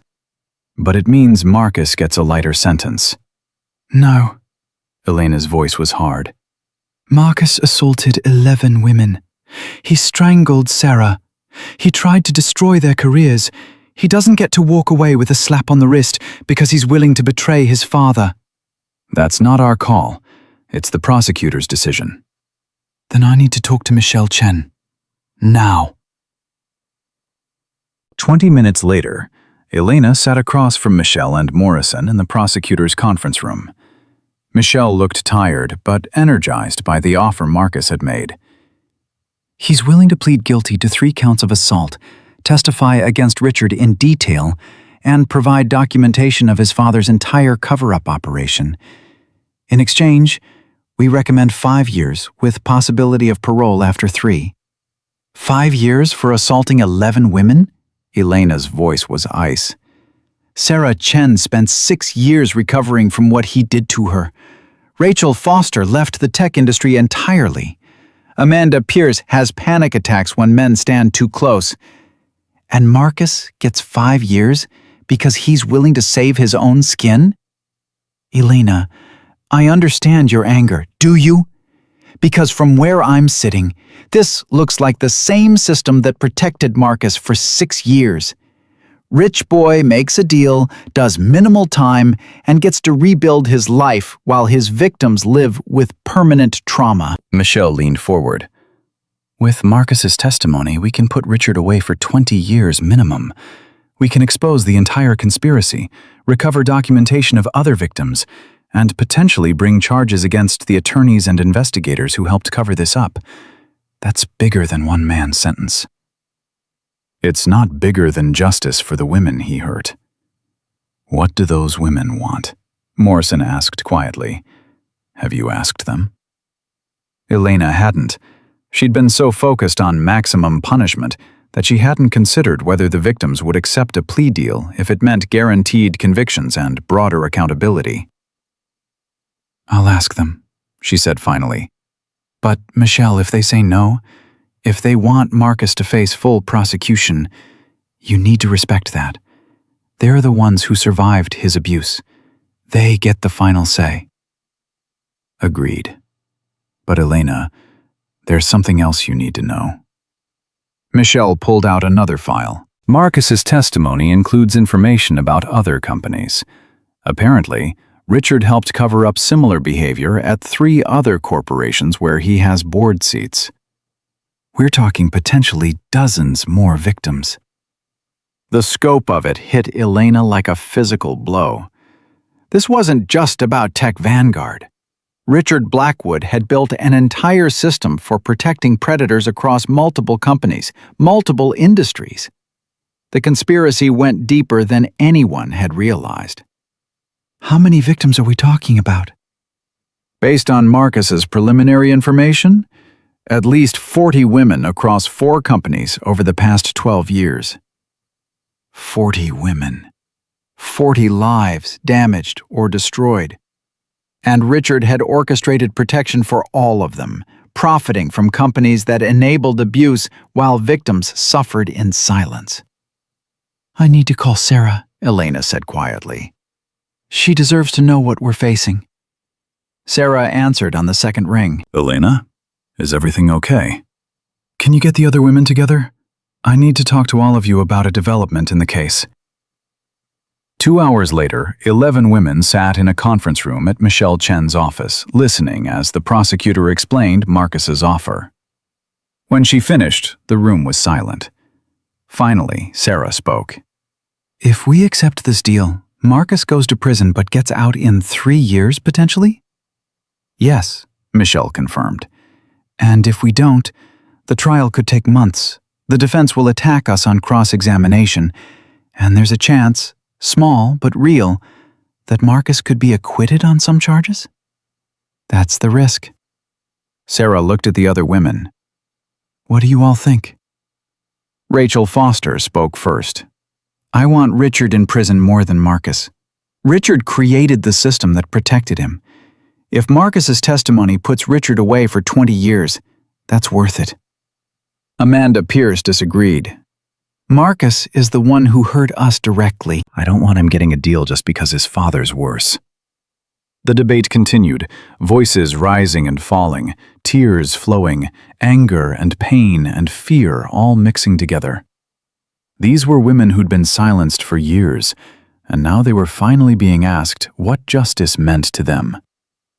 Jennifer Martinez finally said what others were thinking. "What if we make a counteroffer? Marcus pleads guilty to all 11 assault charges. He gets 10 years minimum, no early parole. He testifies against Richard, and both Marcus and Richard have to pay restitution to every victim, not just us, but the 40 other women too." Michelle considered. "That's actually not a bad compromise. Let me talk to Marcus's new attorney. If he's desperate enough to flip on his father, he might accept harsher terms." The women voted, 9-2 in favor of the counteroffer. It wasn't unanimous, but it was a clear majority. As they filed out, Sarah pulled Elena aside. "You fought for us when we couldn't fight for ourselves. But now you're letting us make this decision. Thank you for that." "It's your justice, Sarah, not mine. I just helped make it possible." "You did more than that. You showed us we had power, that we could fight back, that wealth and influence don't make someone untouchable." Sarah smiled, the first genuine smile Elena had seen from her. "Whatever happens in this trial, that lesson changes everything." 3 days later, Marcus accepted the counteroffer. 10 years in prison, full testimony against Richard, complete documentation of the conspiracy, and restitution to all victims. The trial of Richard Blackwood began 2 weeks later, and it was everything Michelle had promised: brutal, exhausting, and ultimately successful. Marcus's testimony was devastating. He described in detail how his father had orchestrated cover-ups across multiple companies, how Richard had built relationships with HR directors and board members specifically to protect predators, how the system worked to silence victims and reward complicity. The jury deliberated for 6 hours. When they returned, their verdict was unanimous on all counts. Richard Blackwood was sentenced to 25 years in federal prison without possibility of parole. His assets were frozen for restitution. His reputation, carefully built over decades, was destroyed completely. As the bailiffs led him away, Richard looked at Elena one last time. There was no rage in his eyes anymore, just the hollow realization that money and power had finally met their match. And standing in the gallery, 11 women watched their abuser's protector face justice. It wasn't perfect. It wasn't enough to erase the trauma, but it was real, and it was final. Justice, Elena thought, looked different than she'd expected. It wasn't about revenge or destruction. It was about accountability, truth, and giving victims their power back. And for the first time in 6 years, the women of Tech Vanguard could breathe freely. 6 months after Richard Blackwood's conviction, Elena stood in front of a classroom of 23 women, watching them practice defensive techniques against simulated attackers. The training facility she'd opened in downtown Seattle was nothing fancy. Converted warehouse space with mats, mirrors, and equipment purchased through the settlement money Tech Vanguard had paid her for breach of contract and emotional distress. She'd donated half to a fund for Marcus's victims. The other half had gone into building something that would outlast any single case. "Remember," Elena called out, "the goal isn't to win fights. The goal is to create enough space to escape and reach safety." You're not trying to be heroes. You're trying to survive. One of the trainees, a young woman named Jessica, who'd recently reported her supervisor for harassment at a tech startup, struggled with the wrist release technique. Elena moved to help her, adjusting her grip and angle. "You're using too much strength. Let his own force work against him. Redirect. Don't resist." Jessica tried again, this time successfully breaking the grip and creating distance. Her face lit up with surprise and pride. "I did it! I actually did it!" "You did. Now do it 50 more times until it becomes muscle memory." After class, Sarah Chen appeared in the doorway. She'd become Elena's unofficial partner in the consulting business, using her tech expertise to develop training programs and track harassment complaint patterns across industries.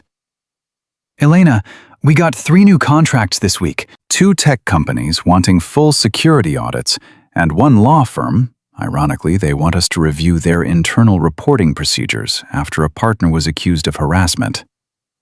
"The law firm that defended Richard Blackwood?" "Different one, but yes, they're spooked by the publicity. Suddenly, everyone wants to prove they're not the next Tech Vanguard." Sarah handed over the contracts. "We're booked solid for the next 6 months." "Good. That means companies are finally taking this seriously." Elena reviewed the numbers. "Or they're scared of lawsuits. Either way, it creates opportunity for change." "Speaking of change, Rachel called. She wants to talk to you about something." Rachel Foster had become the public face of the victims' advocacy group that formed after the trial. She'd gone from being terrified to speak her own name to appearing on national television, telling her story and pushing for legislative reform. Elena called her back immediately. "Rachel, Sarah said you wanted to talk?" "Elena, we did it. The Washington State Legislature just passed the Workplace Accountability Act. NDAs are now void for any complaints involving harassment or assault. Companies have to report settlement agreements to a public database, and there's mandatory independent investigation for any complaint involving executives." Elena felt emotion tighten her throat. "Rachel, that's incredible. We're calling it Sarah's Law, after Sarah Chen, because she was the first one brave enough to come forward with documentation. The governor's signing it next week, and she wants all 11 of us there. Will you come?" "Absolutely." After hanging up, Elena sat quietly for a moment, letting the magnitude sink in. One confrontation in a conference room had led to criminal convictions, corporate reform, and now actual legislation that would protect thousands of workers. The ripple effects kept expanding in ways she'd never anticipated. Her phone rang again. Detective Morrison. "Elena, thought you should know. Marcus requested to speak with you. Says he has something important to discuss. No attorneys, just the 2 of you." Elena's instinct was to refuse. Marcus Blackwood represented everything she'd fought against. But curiosity won out. "When?" "Tomorrow, if you're willing. The prison chaplain says Marcus has been different lately. Apparently he's been in therapy, participating in victim impact programs, writing letters of apology." "People change in prison when they think it'll help them get early parole." "Maybe. But the chaplain says it seems genuine. Says Marcus broke down during a session about the harm he caused. Up to you whether you want to hear what he has to say." Elena agreed to the meeting, though she wasn't sure why. Maybe she needed to see for herself whether Marcus's remorse was real or just another manipulation. The prison visiting room was exactly as depressing as Elena expected. Marcus sat across from her looking thinner, older, with none of the arrogant confidence that had defined him 6 months earlier. When he spoke, his voice was quiet, almost broken. Ms. Reeves, thank you for coming. I wasn't sure you would. I wasn't sure I would either. Detective Morrison said you wanted to talk. I wanted to apologize. I know that doesn't fix anything. I know words are meaningless compared to what I did. But I needed you to hear it directly. Marcus's hands trembled slightly. I spent 6 years hurting people, and 6 years telling myself I was entitled to do it. That my father's money, my position, my intelligence, gave me the right to treat people, especially women, as obstacles or objects. And now? Now I understand I was a predator. A coward who used power to hurt people who couldn't fight back. Tears formed in Marcus's eyes. The therapy sessions here force you to confront what you did, To hear testimony from victims of similar crimes, to understand the lasting damage. And Ms. Reeves, I destroyed lives. Sarah Chen's career, Rachel Foster's sense of safety, Amanda Pierce's ability to trust people. I did that. Not my father, not the system. Me. Elena studied him carefully, looking for signs of manipulation, but all she saw was genuine anguish. Why tell me this? Because you're the first person who ever fought back. You're the first person who made me face consequences. And I needed you to know that even though I deserve every day of this sentence, what you did, stopping me, exposing the truth, it saved people. If you hadn't thrown me through that table, if you hadn't stood up when everyone else looked away, I would still be out there hurting women. That doesn't make you less guilty. No, it doesn't. But it makes you a hero to people who needed one. Marcus wiped his eyes. I wrote letters to all 11 women I hurt. Most came back unopened. 2 of them wrote responses telling me to burn in hell. One, Jennifer Martinez, wrote back saying she accepted my apology but never wanted to hear from me again. That's fair. That's more grace than I deserve. What do you want from me, Marcus? Permission to include your story in the victim impact testimony I'm giving to other inmates? There's a program here where prisoners who committed similar crimes hear from people who stopped predators or survived assault. I want to tell them about you, about how a woman half my size used training and courage to end my reign of terror. I want them to understand that victims aren't powerless. Elena considered. Using her story to educate other perpetrators had merit, but she also knew Marcus was looking for redemption that might never come. You can tell the story on one condition. You make it clear that what I did was self-defense, not heroism. I didn't fight you because I'm special. I fought you because I had training, and you gave me no choice. Every woman you hurt was just as strong as me. They just didn't have the same tools. I understand. And Ms. Reeves, thank you for everything you did and everything you're doing now. The work you're doing with Sarah Chen, training women, reforming corporate policies, that's the real change. I'm just paying for my crimes. You're preventing future ones. As Elena left the prison, she felt a complex mixture of emotions. Marcus's remorse seemed genuine, but it didn't erase the trauma he'd caused. Some of his victims would never forgive him, and that was their right. Redemption wasn't something you earned by feeling sorry. It was something you might achieve through years of genuine change and accepting that some bridges stayed burned. The signing ceremony for Sarah's law took place in the state capitol building, with cameras from every major news network present. All 11 women stood behind the governor as she signed the legislation into law, their presence a powerful testament to the change that courage could create. Sarah Chen spoke first, her voice carrying across the crowded room. 6 years ago, I was assaulted by my supervisor. When I reported it, I was silenced, paid off, and threatened. Today, that can't happen anymore. Today, Washington State says that companies cannot hide abuse behind legal agreements. They cannot pay victims to stay silent. They cannot protect predators at the expense of workers' safety.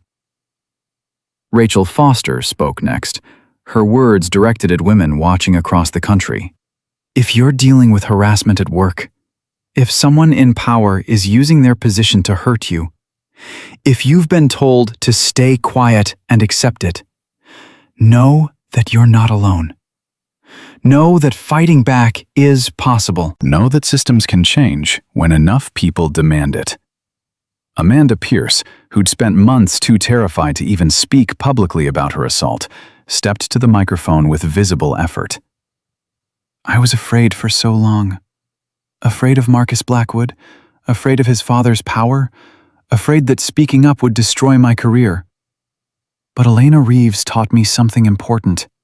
Fear is a choice.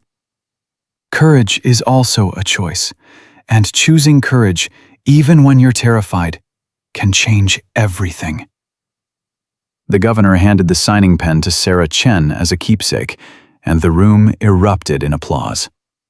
Elena stood to the side, deliberately away from the cameras, watching the women she'd fought alongside claim their victory. Jennifer Martinez found her afterward. Elena, why aren't you up there with us? This law exists because of you.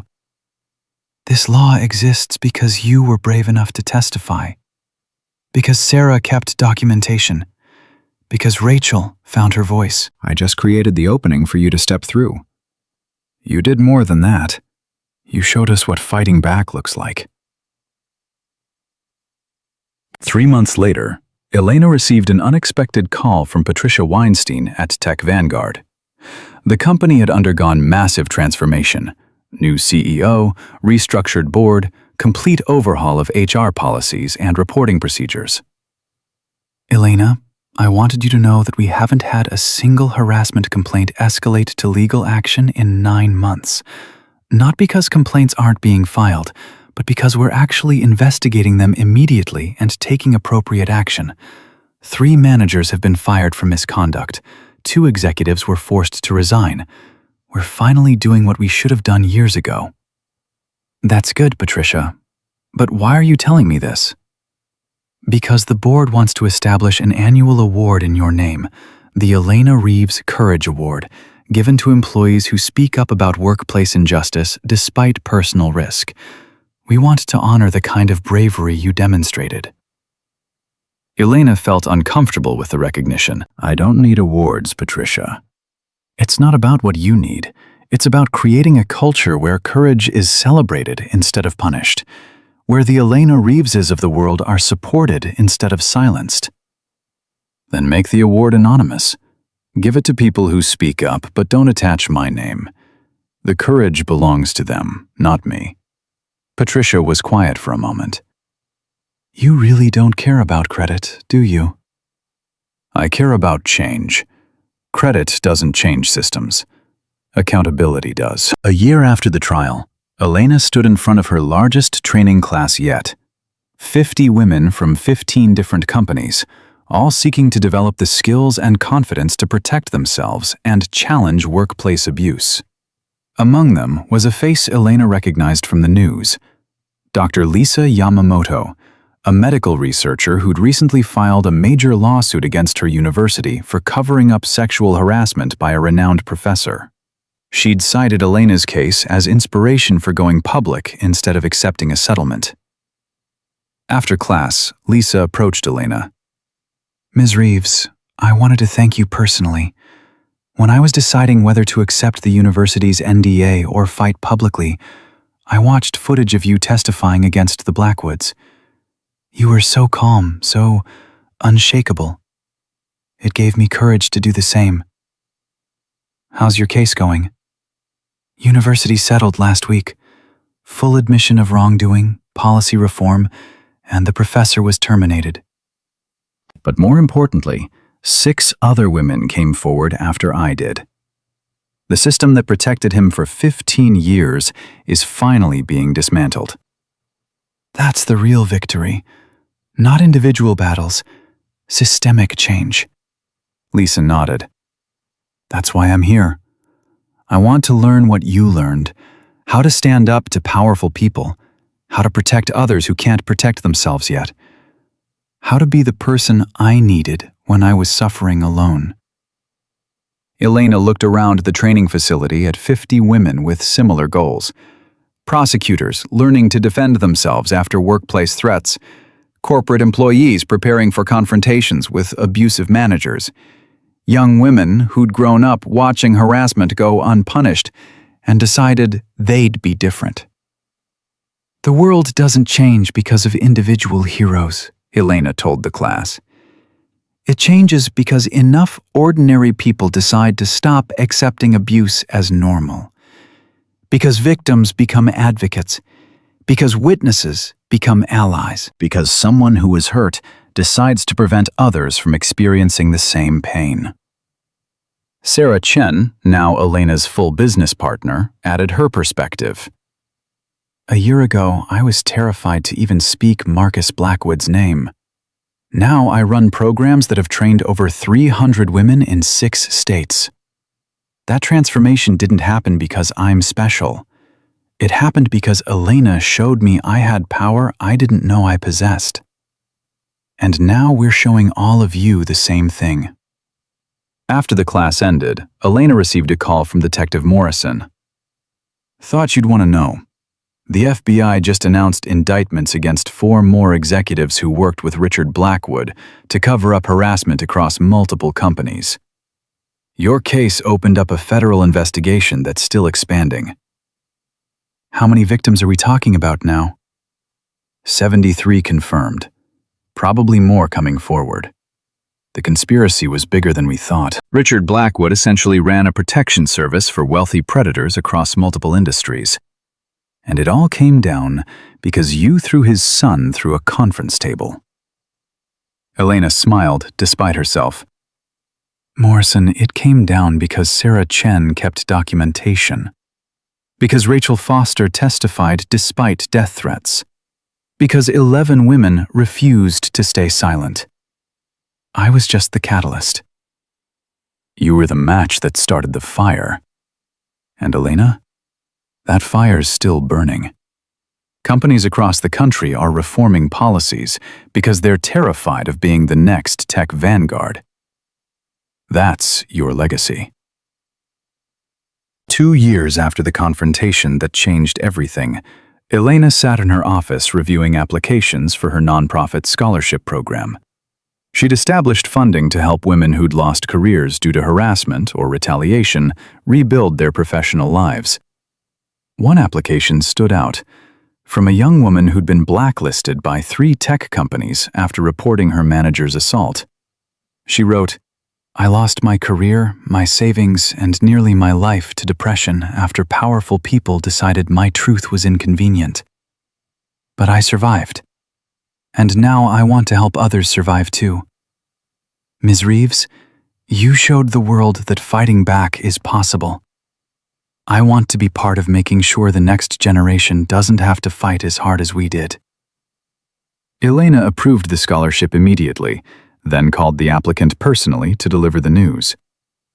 This is life-changing, the young woman said, crying. Thank you. Thank you for everything you've done. Thank me by doing the same for someone else when you have the chance. That's how real change happens. One person helping another, until the whole system transforms. That evening, Elena met with Sarah, Rachel, Amanda, and Jennifer at a quiet restaurant to celebrate the 2-year anniversary of their victory. They'd become close friends through shared trauma and shared purpose, supporting each other through flashbacks and anxiety while building something meaningful from their pain. To Elena, Rachel raised her glass, who taught us that strength has nothing to do with size and everything to do with refusing to accept injustice. To all of us, Elena corrected, for choosing courage when fear would have been easier. Speaking of courage, Sarah said, I got a call from a reporter at the Washington Post. They're doing an investigative series on workplace harassment in Fortune 500 companies. They want to interview all of us about how the Blackwood case changed corporate America. Are you comfortable with that? Elena asked, knowing media attention still triggered anxiety for some of them. Amanda answered, 2 years ago, I would have said no, but now I want people to hear our stories, not as victims, as survivors who fought back and won. Jennifer added, and we need to keep fighting. Sarah's law was a huge victory, but 32 states still allow NDAs for harassment complaints. We've got work to do. Then let's do it, Rachel said firmly. We changed Washington. We can change the country. 5 years after throwing Marcus Blackwood through a conference table, Elena stood before a congressional committee investigating workplace harassment and corporate accountability. Sarah Chen sat beside her, along with representatives from 43 advocacy groups that had formed in the wake of their case. The lead senator, Catherine Mitchell, addressed them directly.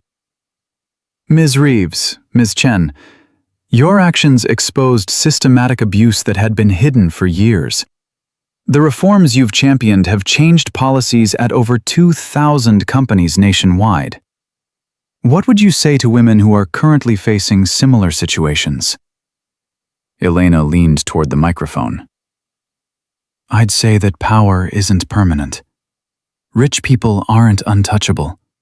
Systems that protect abusers can be dismantled. But it requires courage. Not the courage to be fearless, because fear is natural and valid. The courage to act despite the fear. To document everything. To find allies. To speak truth even when powerful people want you silent.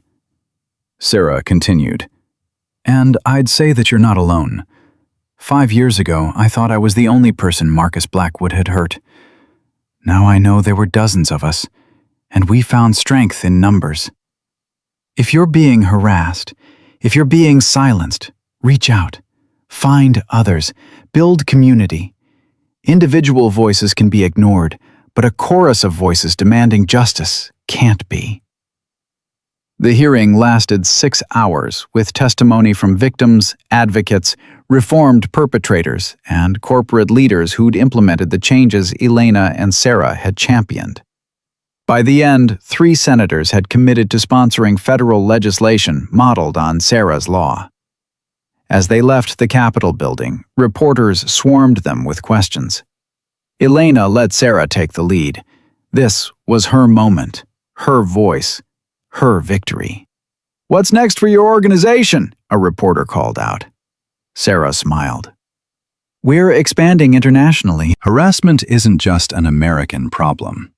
We've got partners in 12 countries now, all working to create accountability systems and support survivors. The goal is to make workplaces safe everywhere, for everyone. And what about Marcus and Richard Blackwood? Do you ever think about them? Honestly, not much anymore. They're serving their sentences, which is appropriate. But my focus isn't on punishing the past, it's on preventing the future. Every woman we train, every policy we reform, every law we change means fewer people will have to suffer what we did. That matters more than revenge ever could. 10 years after the confrontation, Elena received a letter from Marcus Blackwood's parole board. He was eligible for release after serving his full 10-year sentence with good behavior. They wanted her input on whether he posed a continued risk. Elena considered carefully, then wrote her response. Marcus Blackwood committed terrible crimes against multiple women. He used his position and his father's influence to hurt people with impunity. Those facts don't change, regardless of his rehabilitation efforts. However, I've reviewed his prison records. He's completed every available therapy program. He's participated extensively in victim impact education. He's written genuine apologies to his victims, some accepted, many not, without demanding forgiveness or making excuses. Most importantly, he's used his experience to educate other inmates about the harm caused by sexual violence and abuse of power. His victim impact presentations have reached hundreds of prisoners, and corrections officers report that his testimony has been genuinely impactful. I cannot speak for his victims regarding forgiveness. That's their choice alone. But based on the available evidence, Marcus appears to have undergone genuine transformation. Whether he deserves parole is not my decision, but I believe in the possibility of redemption for those who do the hard work of change. And Marcus has done that work. What happens next is up to your board and the victims he hurt. I trust you'll make the right decision. 3 of Marcus's victims submitted letters supporting parole with strict conditions. 4 submitted letters opposing it entirely. 4 chose not to respond. The board granted parole with intensive supervision, mandatory continued therapy, and prohibition from working in any supervisory capacity for 5 years. When Marcus was released, he didn't contact Elena or any of his victims. He took a job doing manual labor, lived in a modest apartment, and volunteered at a domestic violence shelter, not working directly with victims, but doing maintenance and administrative support. A year after his release, Elena saw him at a community event supporting survivors of workplace harassment. He was there as a volunteer, setting up chairs and managing logistics, staying away from the cameras and the tension. Their eyes met briefly across the room. Marcus nodded once, acknowledgement without presumption. Elena nodded back, recognition without forgiveness. Some wounds healed, some didn't. Both realities could exist simultaneously. 15 years after the case that changed corporate America, Elena stood in front of her largest audience yet. 5,000 women at a national conference on workplace safety and accountability. She was older now, her hair showing streaks of gray, her body carrying the accumulated wear of years of training and advocacy. But her voice was as strong as ever. 15 years ago, I threw a man through a conference table because he grabbed me during a harassment training session. That moment went viral, sparked a criminal investigation, led to congressional reform, and ultimately changed how companies across America handle workplace abuse. People call me a hero for that moment. But I want to tell you the truth about heroes. Heroes aren't special. Heroes aren't fearless. Heroes are ordinary people who face a choice. Stay silent and safe, or speak up and risk everything. And they choose truth over comfort. Sarah Chen was a hero when she kept documentation of her assault instead of accepting silence. Rachel Foster was a hero when she testified despite death threats. Amanda Pierce was a hero when she shared her story despite crippling anxiety. Every woman in this room who's ever reported harassment, who's ever stood up to a powerful person, who's ever protected someone weaker, you're all heroes. Not because you won every battle, but because you fought when you could have surrendered. The Blackwood case taught me something crucial. Individual victories matter, but systemic change matters more. We didn't just put 2 abusers in prison. We created a movement that reformed policies, changed laws, and gave survivors a voice they'd been denied for generations. That movement continues today. 48 states now restrict harassment NDAs, Over 5,000 companies have adopted independent reporting systems. Hundreds of advocacy groups support survivors. And thousands of women have learned to defend themselves physically, legally, and emotionally against workplace abuse. But we're not done. Harassment still happens. Retaliation still silences victims. Power still protects predators in some places. The fight continues, and it will continue long after I'm gone. What matters is that each of you carries it forward, teaching the next generation, reforming the next company, supporting the next survivor who needs to know they're not alone. Because that's the real lesson from my story. One person standing up creates a ripple, but thousands of people standing up together creates a wave that transforms everything.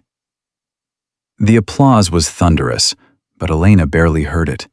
She was watching the faces in the crowd, young women preparing to enter the workforce, seasoned professionals who'd survived their own battles, survivors finding their voices, allies learning to support them. This was what victory looked like. Not a single confrontation, not a viral video, not even a criminal conviction. Victory was the thousands of conversations happening in this room and millions more happening across the country, where women who'd been silenced for generations were finally being heard. As Elena left the stage, Sarah Chen met her backstage with tears in her eyes. You know what I just realized? When Marcus assaulted me, I thought my life was over. I thought I'd lost everything. But look what we built from that moment. Look how many people we've helped.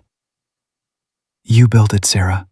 You and Rachel and Amanda and Jennifer and all the others who refused to stay silent. We built it together. And Elena, thank you for being the person who taught us we had power we didn't know we possessed. That night, Elena sat in her hotel room looking at messages from women across the country who'd attended the conference or watched online. Stories of workplace harassment that ended in accountability. Stories of companies that reformed their policies. Stories of survivors who found courage to speak up because they'd heard about the Blackwood case and realized fighting back was possible. One message stood out, from a 19-year-old college student. Ms. Reeves, I was being harassed by my professor. Everyone told me to drop the class and stay quiet. But I watched videos of your testimony, and I decided to report him instead. The university investigated, and it turned out 6 other students had similar complaints. He was fired yesterday. Thank you for showing me that powerful people aren't invincible. You changed my life. Elena typed back. You changed your own life by choosing courage. I'm proud of you. Now help the next person who needs that same courage. Because that was how real change happened. Not through individual heroes, but through countless ordinary people making brave choices in small moments, creating ripples that became waves that transformed the world. 15 years after throwing Marcus Blackwood through a conference table, Elena Reeves understood the truth she'd been teaching all along. Strength isn't about winning fights. It's about building a world where people don't have to fight in the first place. And when fighting becomes necessary, it's about making sure no one has to fight alone. The Blackwood case was never just about 2 men facing justice. It was about every woman who'd been silenced finding her voice, every victim who'd been dismissed finding validation, every survivor who'd been isolated finding community, every person who'd been told to accept abuse learning they had the power to demand better. That power didn't come from physical training or legal expertise or viral videos.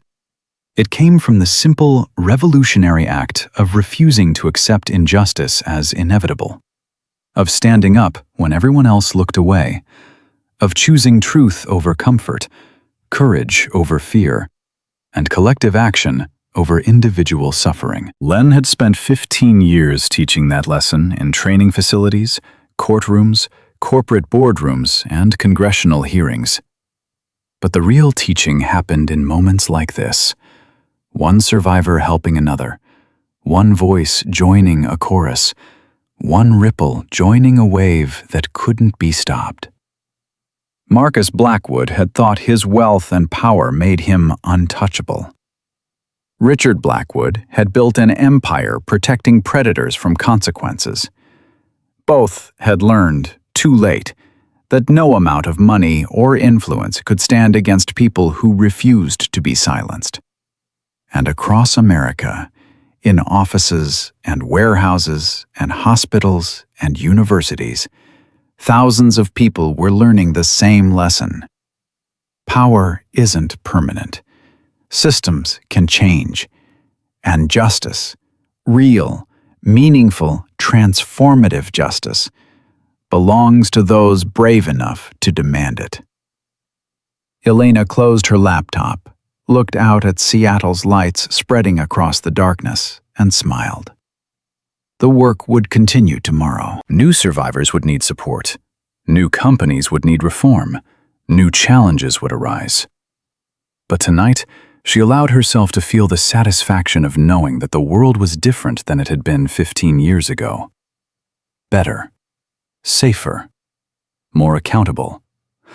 Not perfect, never perfect, but measurably, undeniably better. And that difference existed because one woman had thrown a bully through a table, and thousands more had decided to stand up and throw their own bullies through their own metaphorical tables, refusing to let fear win, refusing to let power corrupt, refusing to accept a world where abuse went unpunished and victims suffered in silence. The fight for workplace justice would continue long after Elena Reeves. But because of her, because of Sarah Chen and Rachel Foster and Amanda Pierce and Jennifer Martinez and every survivor who'd found courage to speak up, that fight had fundamentally changed from a series of lonely, isolated battles into a movement that was transforming corporate America, one policy, one law, one empowered voice at a time.